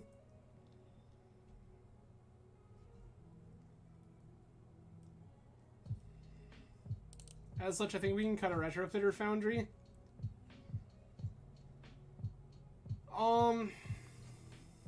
Our game plan has to be just, like, never let Hidetsugu who consumes all resolve, right? Like, that's the game plan. So maybe we are supposed to board in Spell Pierce. Trick Bind also does things. I don't know if it does the right things, but it does things.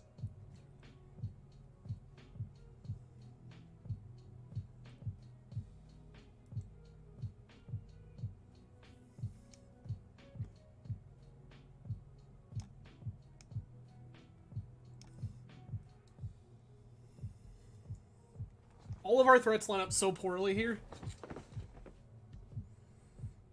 Maybe I'm not supposed to board in Red Blasts. Board in Spell Pierce. Cut a Battle Shaper because we can't cast it. And we're not sure that our stuff ever sticks around in order to do the thing. Sure. Keep.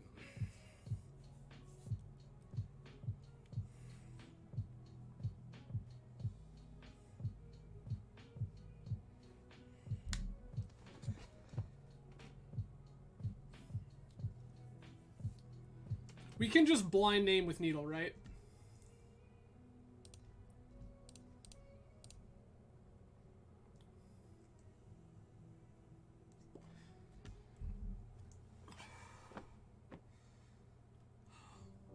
Walker?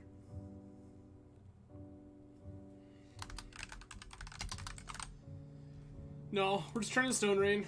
No, we should name Polluted Delta because that's not in our deck. We saw a Bloodstained Mire.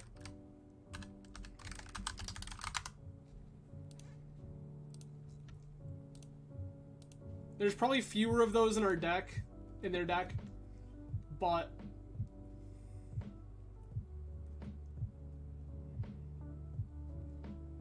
okay. I don't think we can name Tarn because there's still too many left in our deck that we need.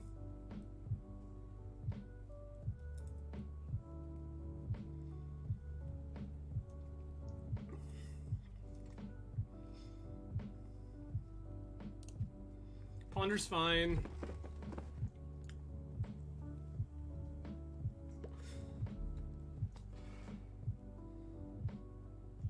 I feel better about slamming Saga and then Standstill if I draw another land.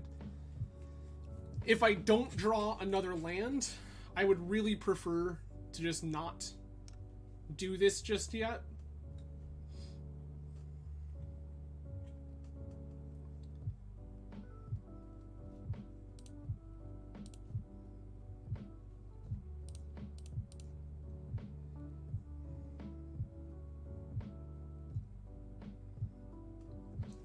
Okay.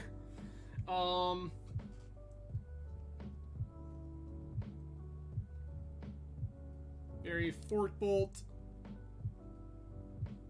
Under Ancient Tomb. Play Saga.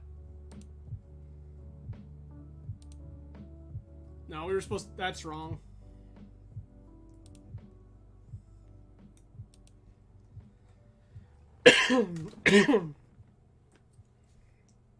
We were supposed to take Ancient Tomb and play it this turn.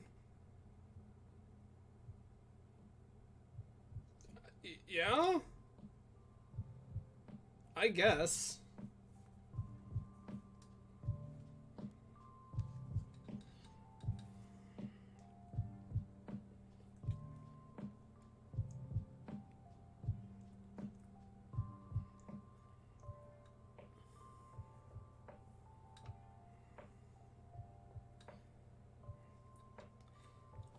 The real dilemma here now is what happens if we don't draw a land this next turn.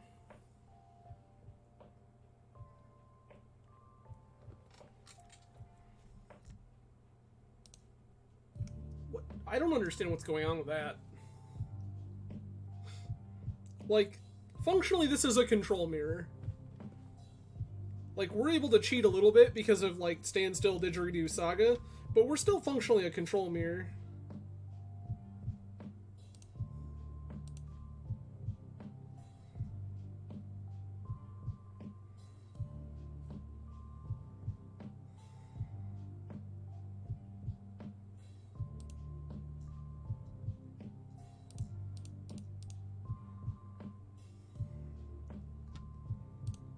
I'm just gonna deploy this. Like, feels bad not hitting a land here, but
I'll just keep doing this.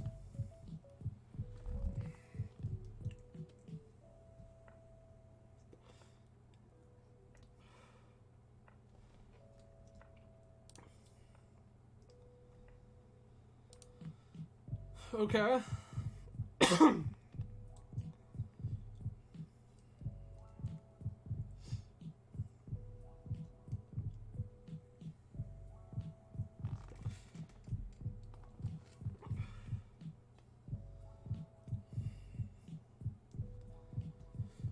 All we need to do is draw lands.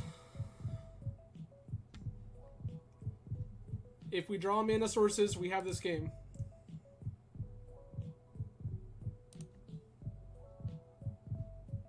Not a mana source. Cast EI.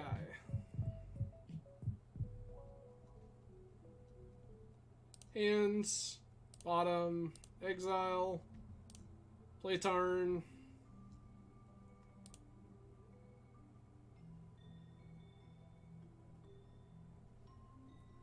I guess we play another Digeridoo here.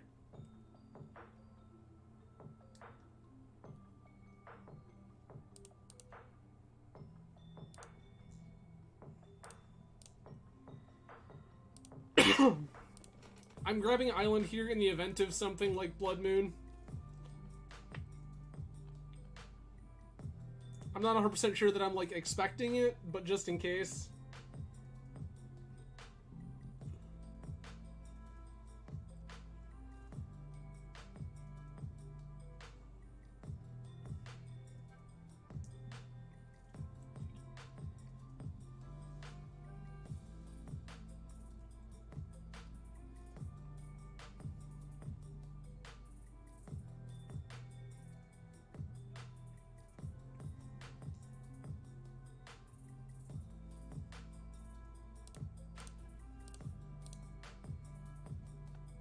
We'll force.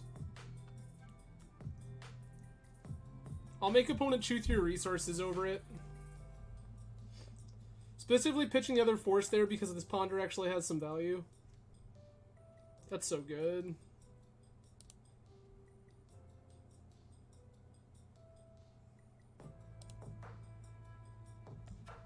And a saga. Baby, let's go.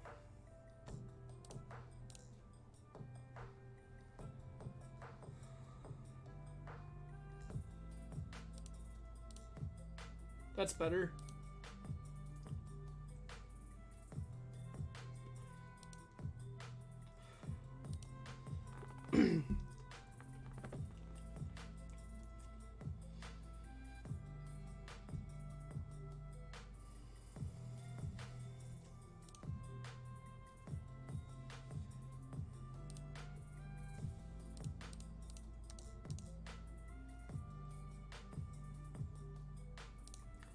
I think Neheb is the least important of all of these.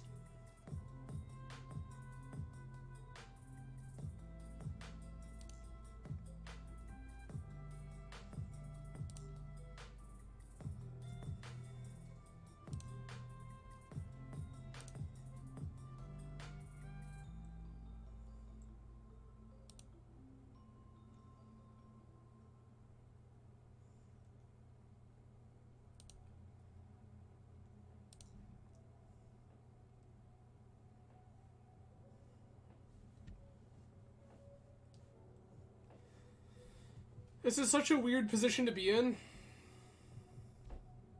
Strix is fine. Because I don't know if I'm supposed to activate Saga and keep cards in hand, which puts me soft to like the Days Undoing lock. Or if I'm supposed to commit stuff to the board, like, I don't know. Because if I commit stuff to the board, I don't get the value off Saga.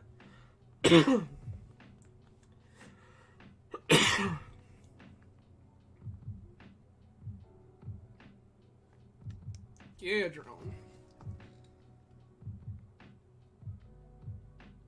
Yeah, that's like fine. I think that answers my question. Well, maybe not.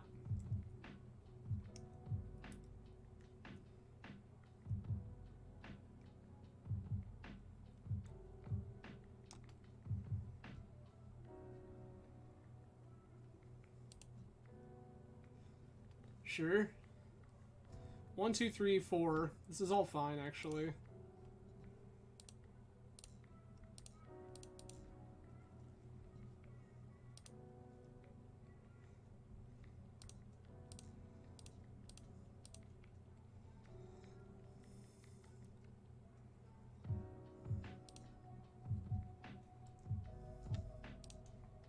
Grab another Digeridoo.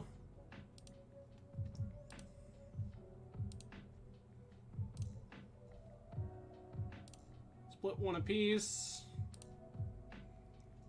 Fade red.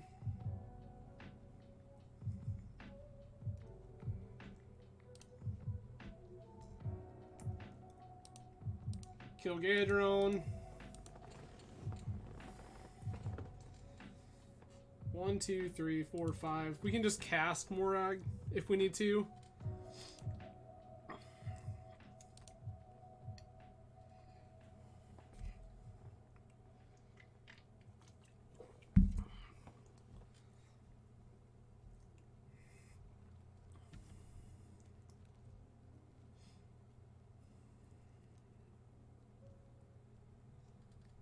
There's another Gadrone. Sure.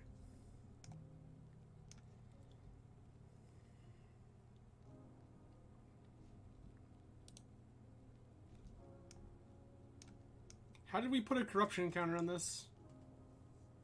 Oh. Okay.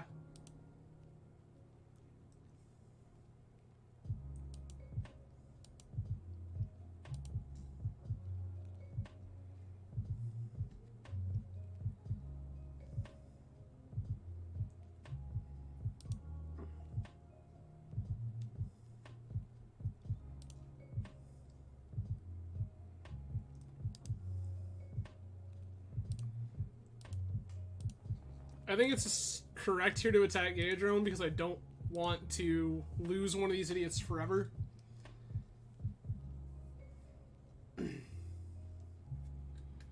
Just to keep them from getting value. End step. Activates. Put in Battle Shaper. Falk. Falk. Islands.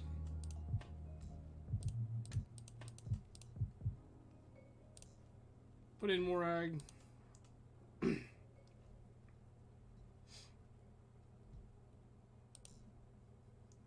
Go to combat. Don't go to combat. Got it. I understand. Alright. Red Blast looking a little better now that I'm also seeing Gadrone, but like still not fantastic. Fork Bolt seems kind of insane.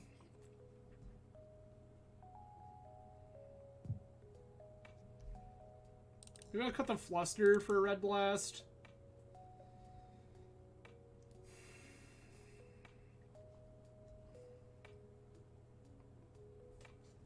Is Spell Pierce good? I haven't actually seen Hidetsugu who consumes all of my opponent.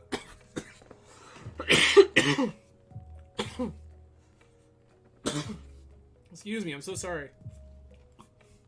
I haven't actually seen Hidetsugu out of our opponent, but I have to imagine if they're playing Grixis, they're playing some number, and I want to respect it. But at the same time, like, yeah, I think I'll cut the Pierce and bring in Blast. So it's not really Boomer Grixis, Greg, because they're playing, like, Days Undoing, Narset, Hull Breacher. Like, this is definitely something a little different, but I'm not quite sure, like, where in line that falls. Keep.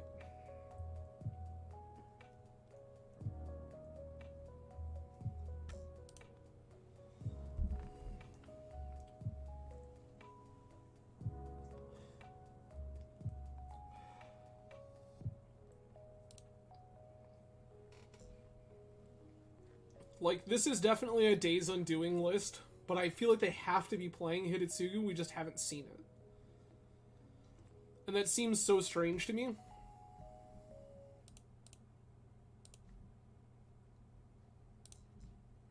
play Vulcan Pass.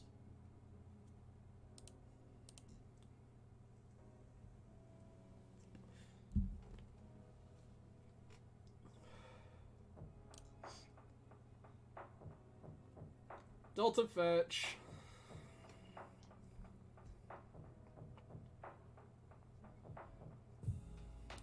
Strix is fine.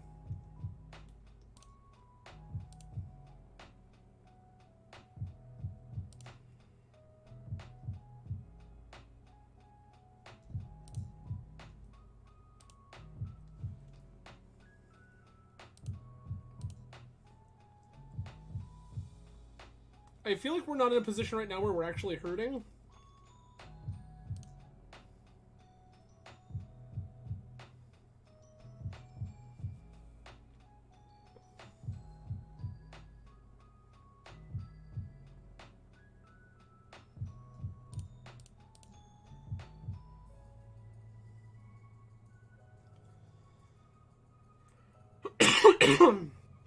The odds I beat this with what's going on are low. Standstill doesn't seem great right now.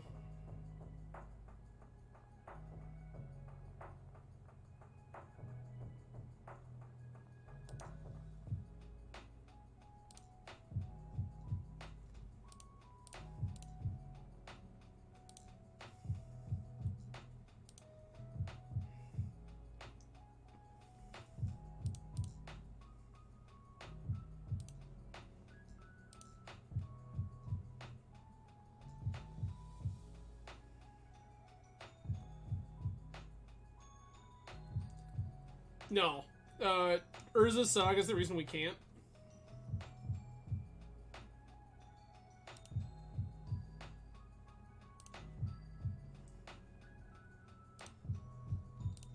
We're a Saga deck. And I think that this that I have going on right now gives us way too much inevitability.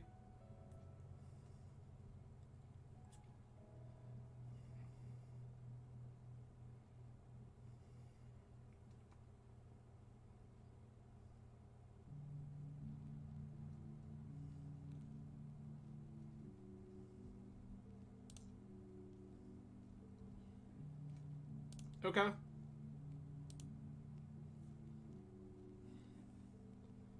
It is. It was. Greg, you're right, it was.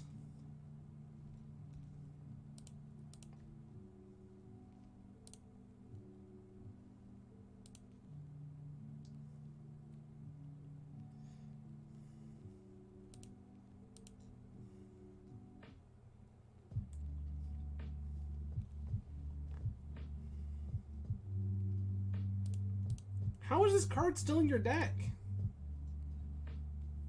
Why are you lightning bolting me? I saw Fatal Push and Liliana's Triumph in your deck. Why are you like this?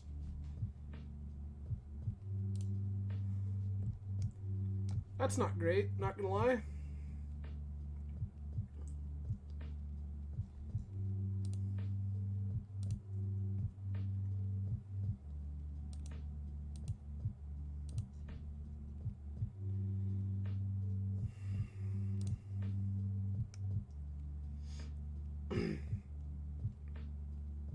This is such a gamble to cast right now.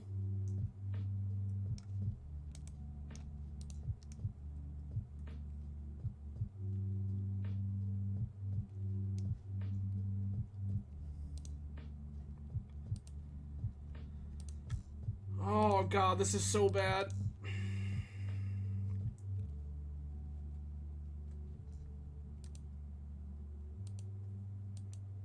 Like, we have to do the thing here. We just, like, don't have an option. But they just, like, minus hit us for 6. Yo. Thanks, I hate it. That's a card that doesn't matter.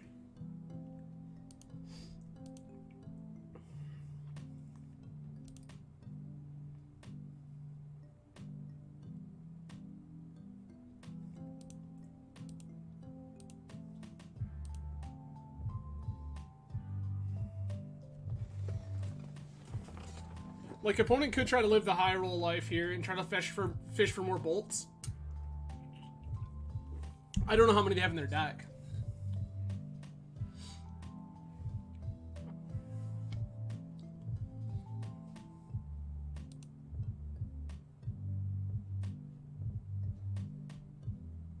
Okay.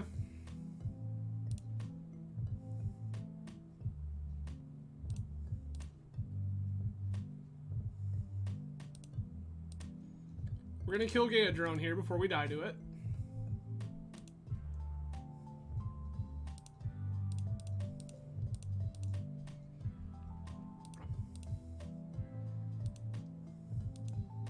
Oh, I'm so dumb. We can't kill that. Not with that thing.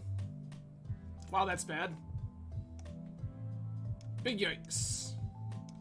Because this got a counter, it doesn't do any damage to Digeridoo. That's so unfortunate. Turns out, like, I've only read Digeridoo, like, maybe 3 times ever.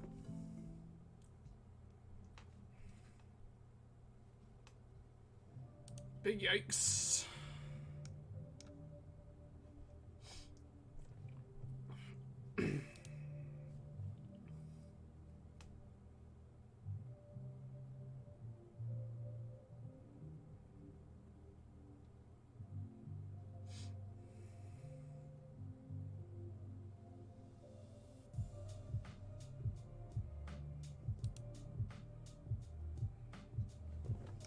Good. Great. 1, 2, 3.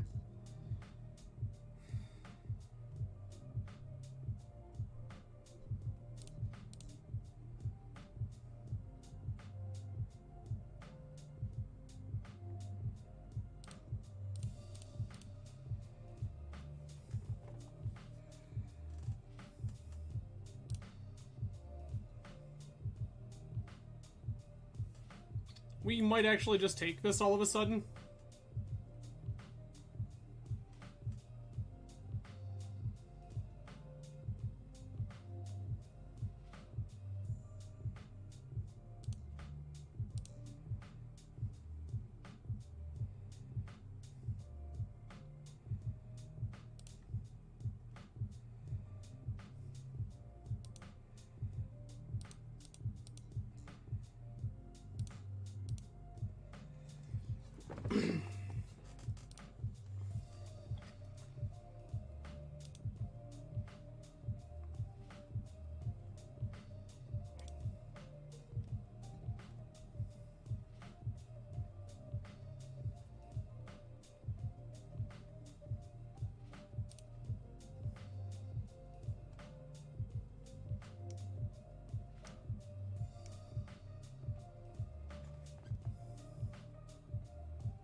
Is this actually secretly still good for us?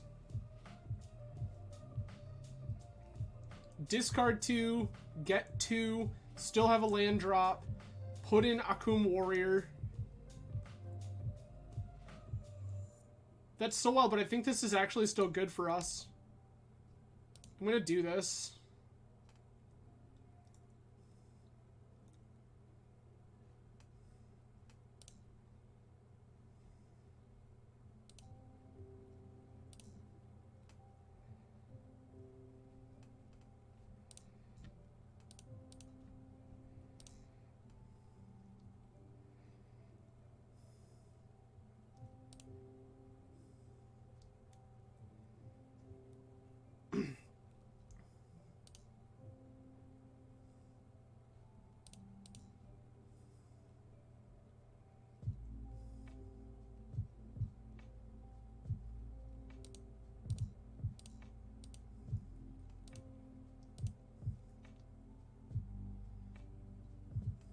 And this has trample?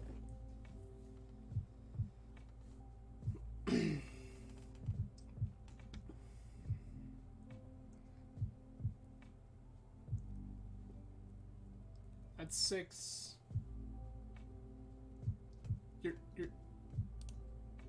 You're dead?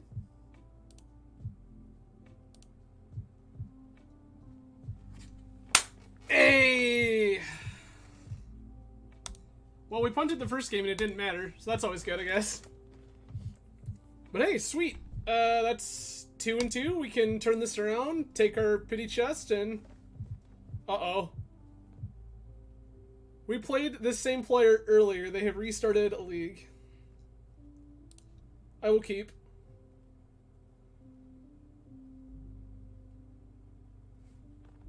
Says turn 1 Digeridoo.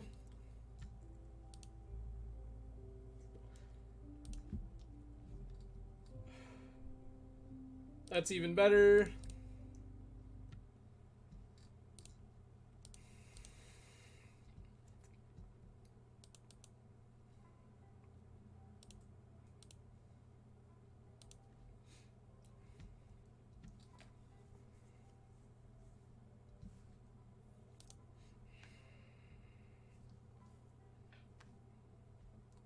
Tarn Fetch, get Tundra, ending Digeridoo. Yep. Shocking.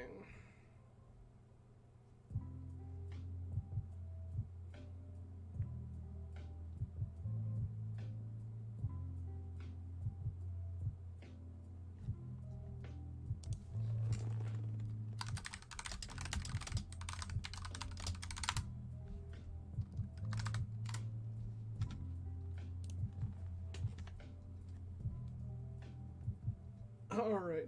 Opponent just asked what was our record in the last league. I was like, we're still in that league.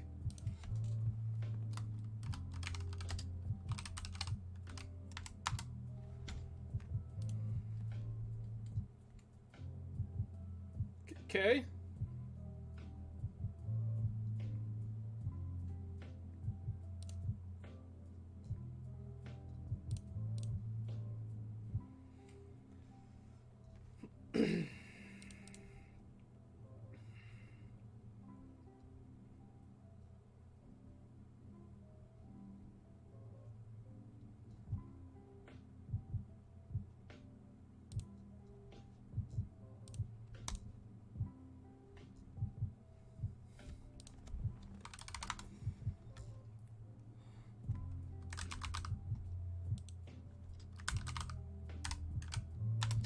Opponent asked, how do we keep doing this?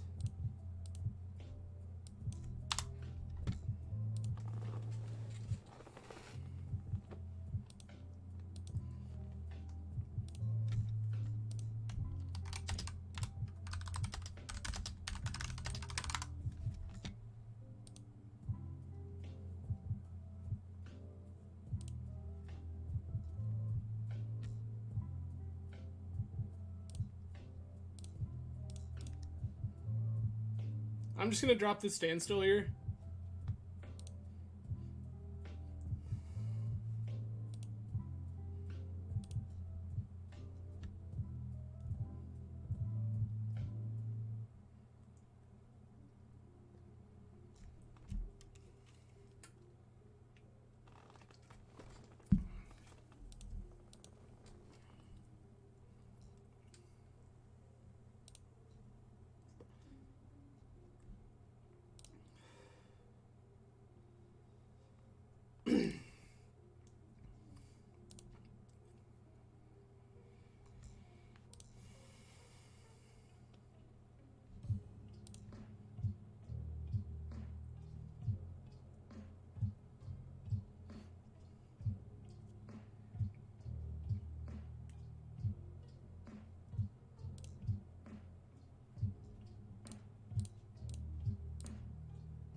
Play Battle Shaper.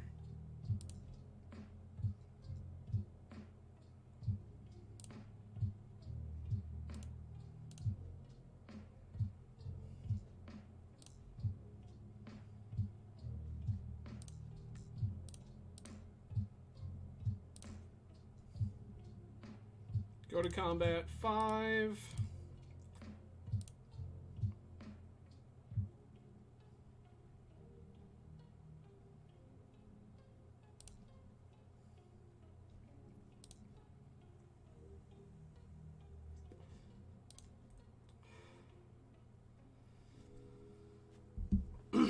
I like the notion of end-step brainstorm before activating Digeridoo to see if we find something better than a Coom Warrior.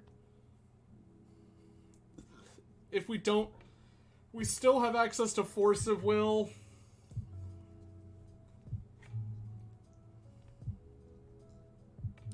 Sure.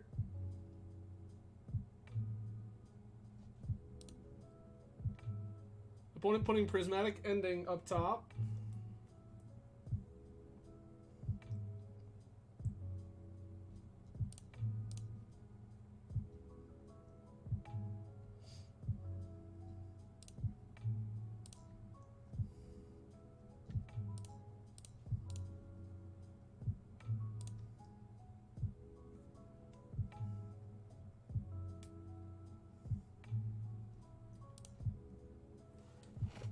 Feeling pretty good right now. Dump into Heb.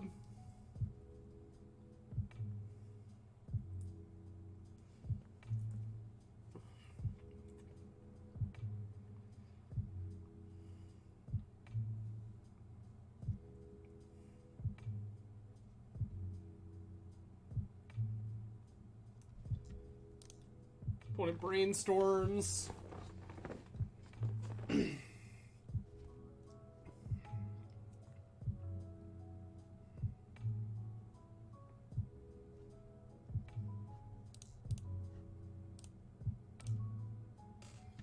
There's only one creature in play. I will choose not to select it for either option.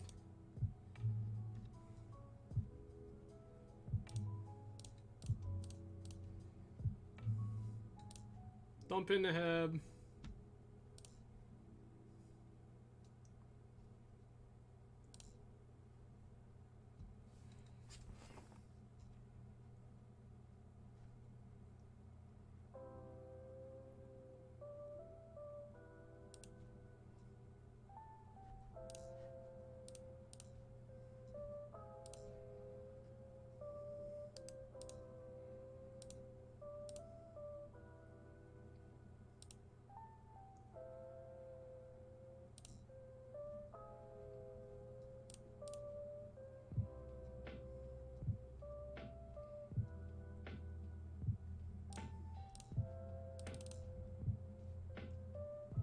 Activate that. Say go.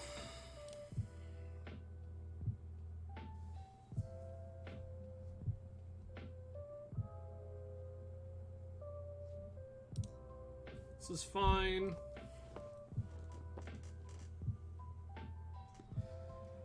Cool.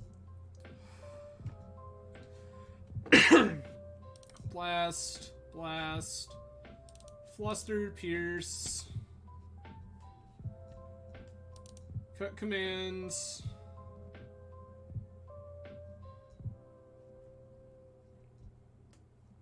Cut the legends.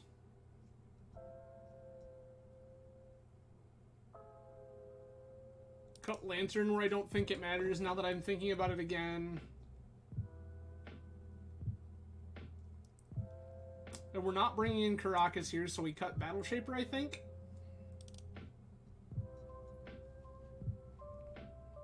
This all seemed fine. Sure. I think I like this better than the last time.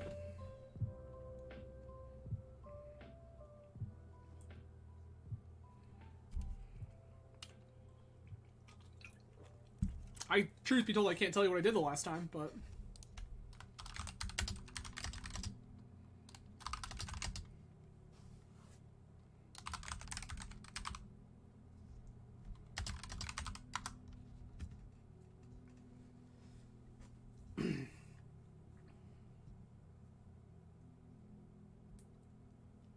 This is, like, not incredible.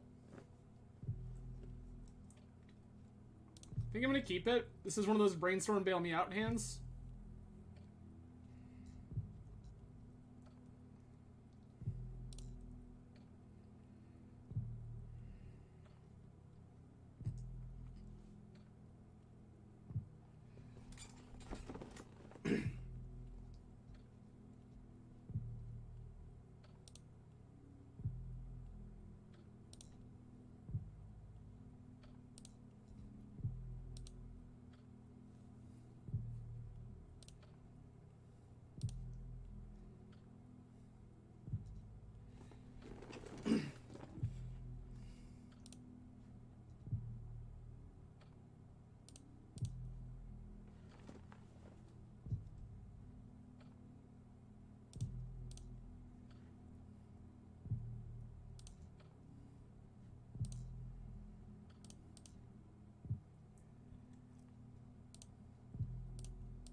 Ponder, Sethron, Digeridoo.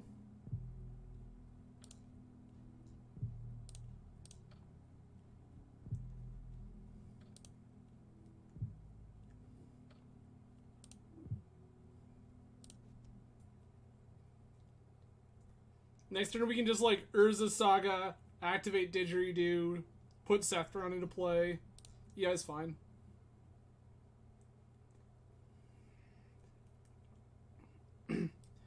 Opponent needs to hit white land plus ending here. Vista is white land.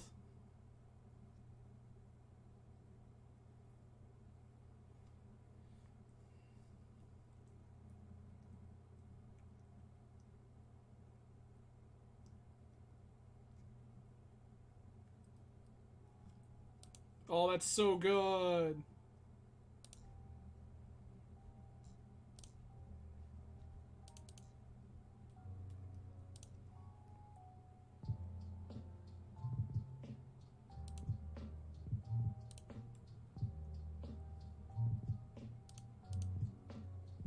So good. Yep, Vista finds a white source. Not a big surprise there.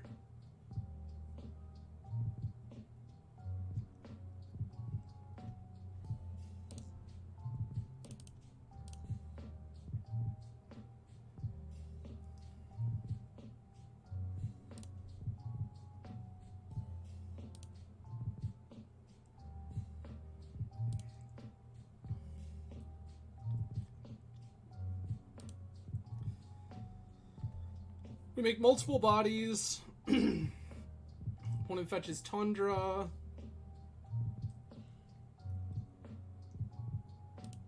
Ponder, sure. This feels like they're looking for another removal spell.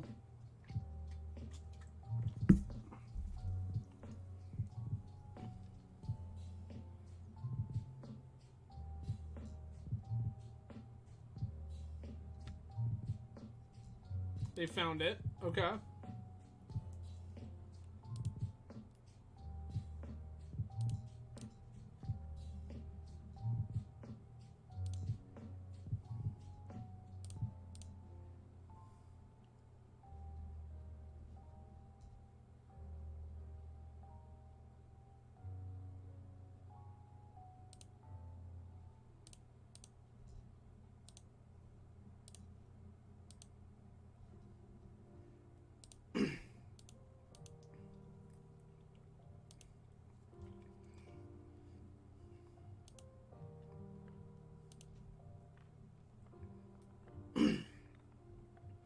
Stacking this way, I get my Force of Will. I'll get a Digeridoo out of the mess. Yeah, is fine.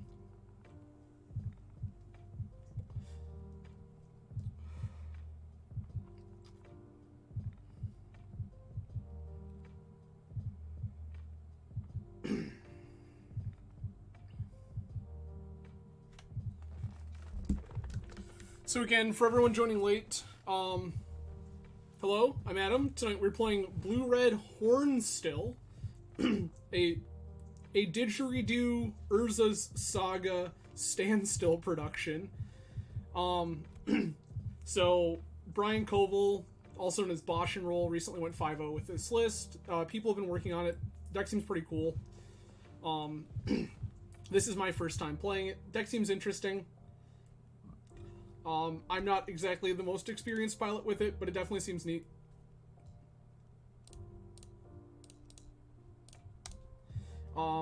Tonight will be the last stream of the week, but if you find yourself in the Grand Rapids or West Michigan area, please come hang out with us on Sunday. Gonna go ahead and grab a Digeridoo, because I have this Minotaur I wanted to put into play.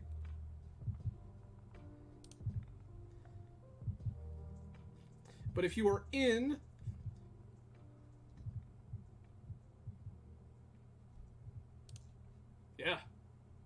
Yeah. Opponent just targeted our Urza Saga with Surgical Extraction. I'm so into this.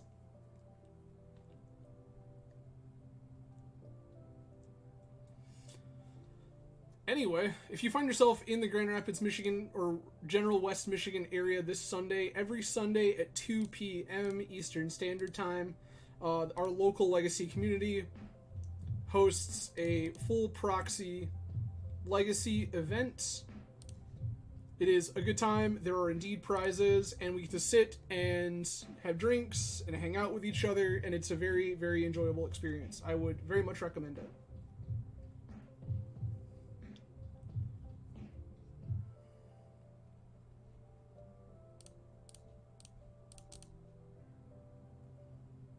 I would prefer you didn't.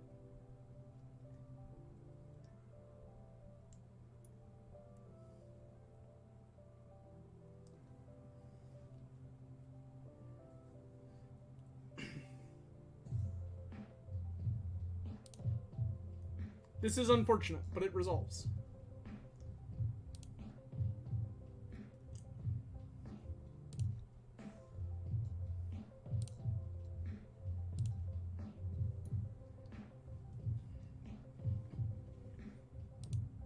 So please, if you are in the area, feel free to come join us.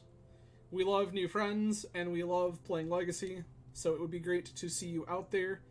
If you do not find yourself in the area and you're looking for something to do this weekend, I have a pretty big backlog of content. I see there are some new faces in chat tonight, or rather some new names in chat tonight, if you will.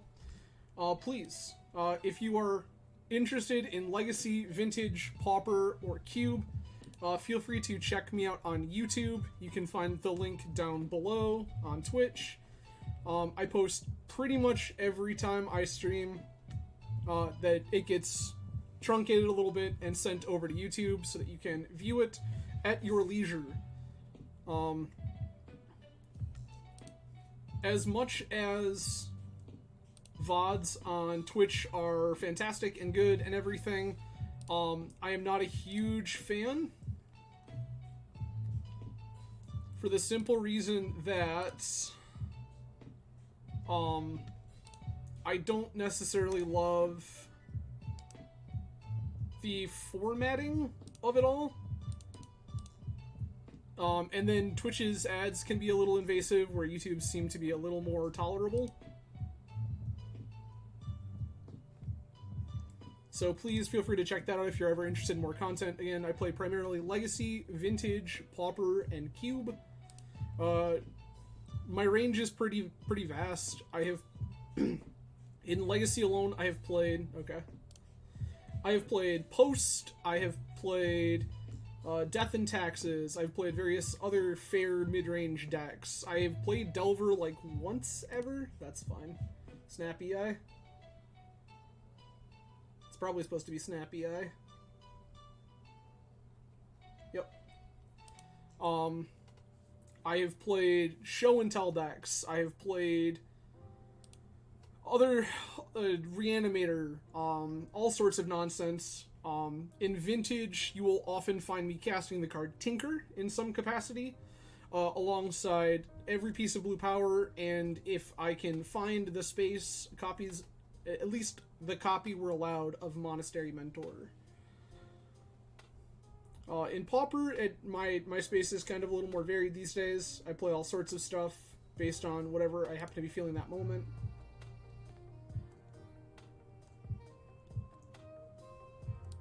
How many... That's 2 exiled Minotaurs. All of my Urza Saga's gone. Still have a lot of threats. What are we putting up? Putting up Ponder? Sure, that's fine. That's not a thing I care about at all, to be honest with you.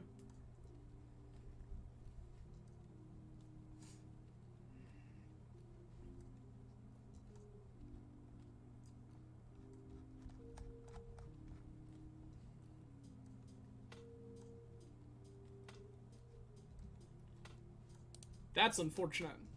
That is a problem indeed.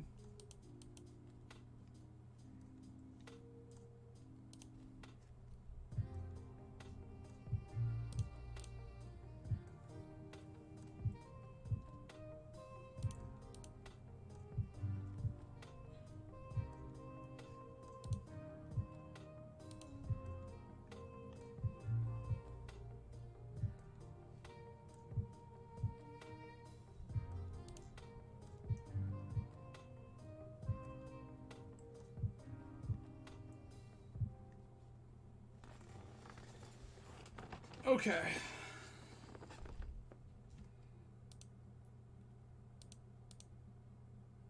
We've used 2 copies of Swords to Plowshares. They perceivably have a couple more. I only see 1. Okay. I'm trying to think about if I try to fade this Murktide damage or not. And I think I just let them have it.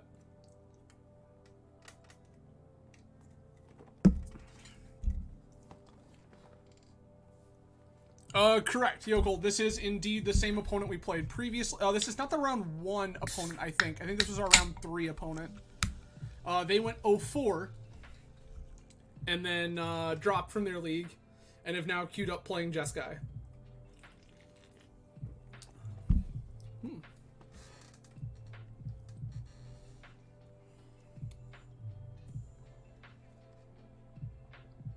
I can go back and check real fast here in a second, but I believe this was our round... I'm pretty certain that this was our round 3 opponent.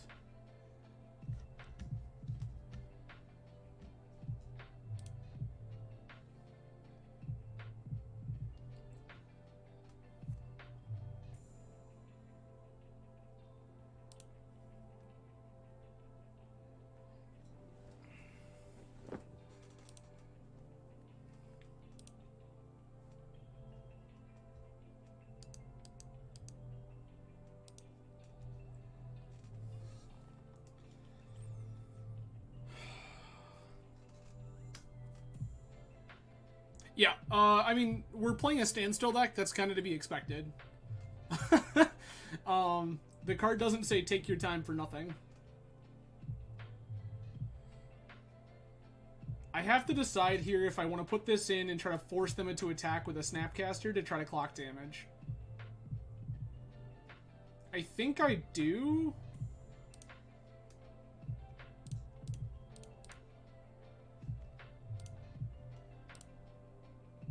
I could get severely punished for this. Must attack. Cannot attack or block.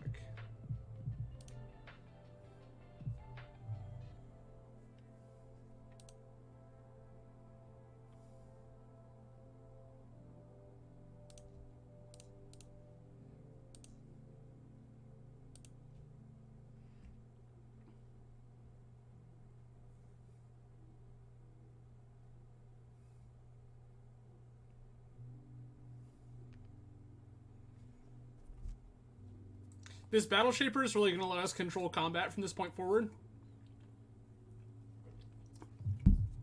Sure. Legend rule their Teferi. That's fine.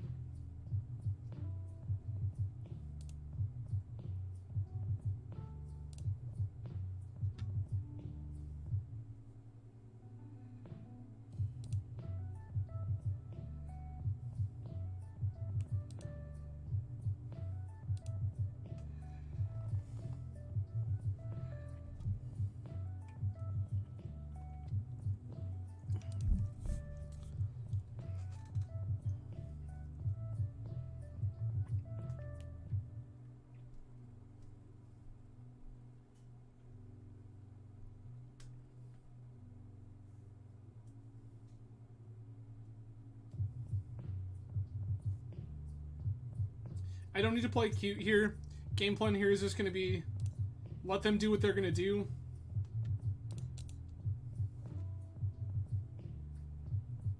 Yeah. Now opponent's scared. I love it.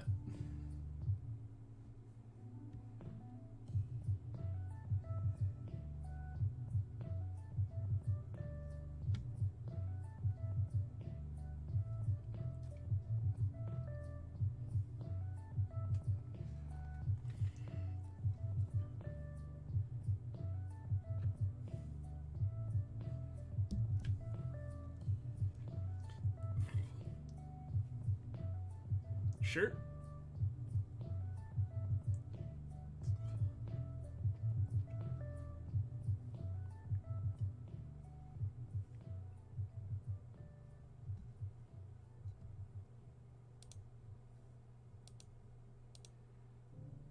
Cat. Deal.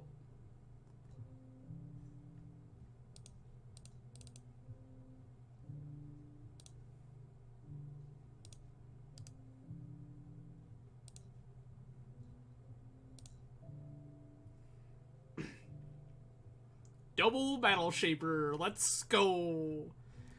Hey! Come on!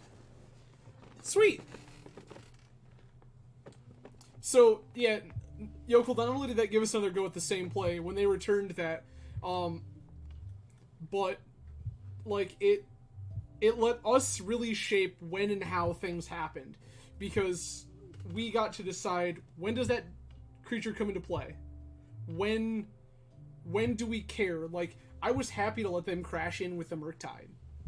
Like, it was fine. I was at, like, 26. It just didn't particularly matter. So then if I let them crash in, it means that I have to manipulate combat less. It's fewer clicks in a matchup that could potentially get grindy. Then, when I didn't put it in, they got scared, going, oh no, what do I have? Right? They now are on the ropes, going, what in the world do I have to play around?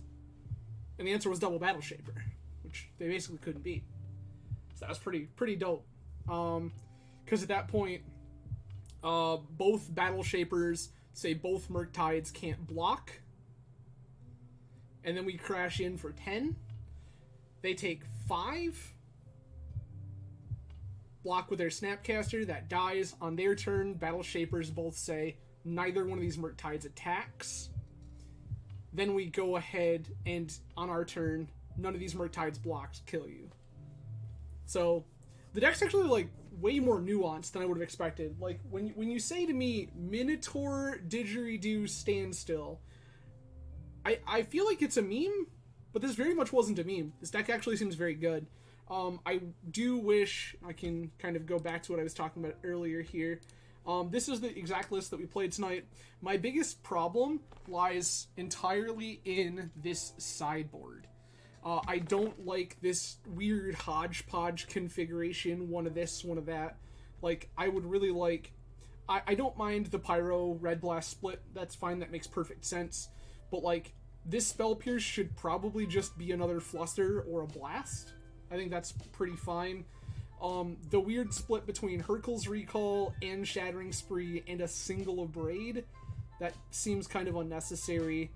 I think I would probably just go to, like, 2 Hurkyls. I think 2 Hurkyls is fine. I would like to change to at least add another Surgical, I think, to the sideboard. Volcanic Fallout, we didn't hit the matchup for it, but I think against, like, Taxes or Elves, it's pretty backbreaking. There's just not much they can do about it. So that seems pretty hot. Fork Bolt was good. I did enjoy that quite a bit. Cage, unsure. Cage is fine. Trick Bind, I'm not really in love with. I know what it's for. Trick Bind is specifically to answer Otawara and the new Boseiju.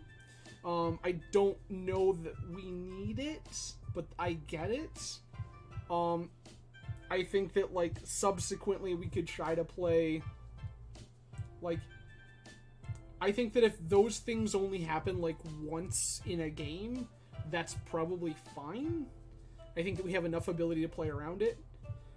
Finally, I would really like to, I think that I want this Ancient Tomb out, and I think I want it to be...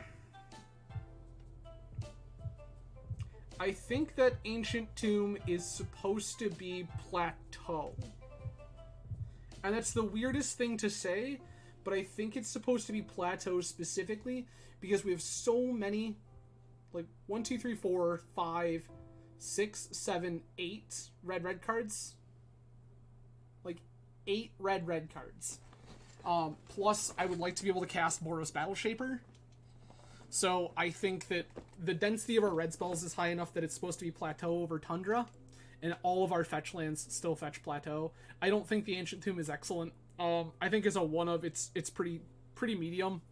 I get that it's there to just, like, turn 1 Saga, turn 2 Ancient Tomb, and just kind of go to town. But I don't think it's good. I think in a Standstill deck, like, you're okay taking your time. and I think that I would rather have a way to make Battle Shaper castable at least some amount of the time. So yeah, like, but I really do think this deck actually has some legs to it. This is something I felt a lot lately, and I don't think people address it enough.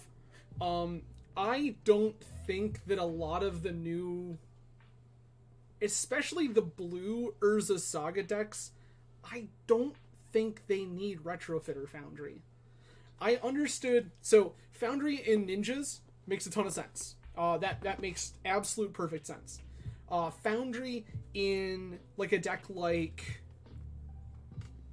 I don't even, like, even in 8-cast, like Foundry in 8-cast makes some sense. Beyond that, when you're talking like some of these like Life from the Loam Uro piles and stuff like that start flirting with it and whatever, like, I think that most of those decks are already constructed, and this actually is even true for lands. I think that most of these decks are constructed to play a long game. Your deck already exists in a space where it's good in a grind. I don't think that Retrofitter Foundry is a card that you need to add to your deck just because it pairs with Urza's Saga. I think it's a fine card, but I don't think it's a card we need. I think that I could see playing the Grafdigger's Cage instead. Honestly, I also wouldn't just like hate a Shadow Spear. We have enough random idiots that just don't have trample. Like, being able to grant something trample seems big. I don't hate it. So I guess the last one is this Prismari command, and maybe I just didn't find the place where it's useful, but I think that this Prismari command is better as a different magic card. I couldn't tell you what that magic card is right now, but I don't really think that Prismari command is that good. There was never a point in my mind where I said, yes, the card for the situation is Prismari command. There's a lot of times where it's fine. Like, it's a main deck shatter, which is fine. Like, it allows us to filter some cards, which is fine. It can shock something, which is fine. It doesn't feel like something we need. I just feel like we have better alternatives. Like, that card could just be all sorts of other stuff. So, I guess, yeah, final conclusion, not in love with Prismari commands. Retrofitter Foundry should probably be Shadow Spear. Ancient Tomb should be Plateau. Specifically Plateau, not Tundra. I want to clean up the sideboard. Specifically, the cards on my hit list are Spell Pierce, Shattering Spree, Abrade, and Trick Bind. I don't think any of the... I understand the utility of those cards in various places. I don't think it's something the deck needs. Whereas I would much rather tune in, put another Surgical Extraction in the sideboard, put a second Hercules Recall in the sideboard, maybe another Flusterstorm, and then just, like, something else? Question mark? Not quite sure what yet. But, yeah. So, again, thank you everyone for hanging out. I really appreciate you all being here tonight. Again, I'm Adam, Grand Rapids, Michigan. Play primarily Legacy, Vintage, Pauper, and Cube on this channel, though I'm down to have conversations about other stuff. If you like what you see here, please feel free to go ahead and give a follow. I do appreciate it. I'm usually live at least twice a week. And if you're ever in the greater Grand Rapids, Michigan area, please feel free to reach out to me. My social links are down, or my social handles are right down below my ugly mug there. And finally, if you're ever in the area on a Sunday afternoon, we play Legacy at Grand Woods Lounge, 2 p.m. Eastern Standard Time every Sunday.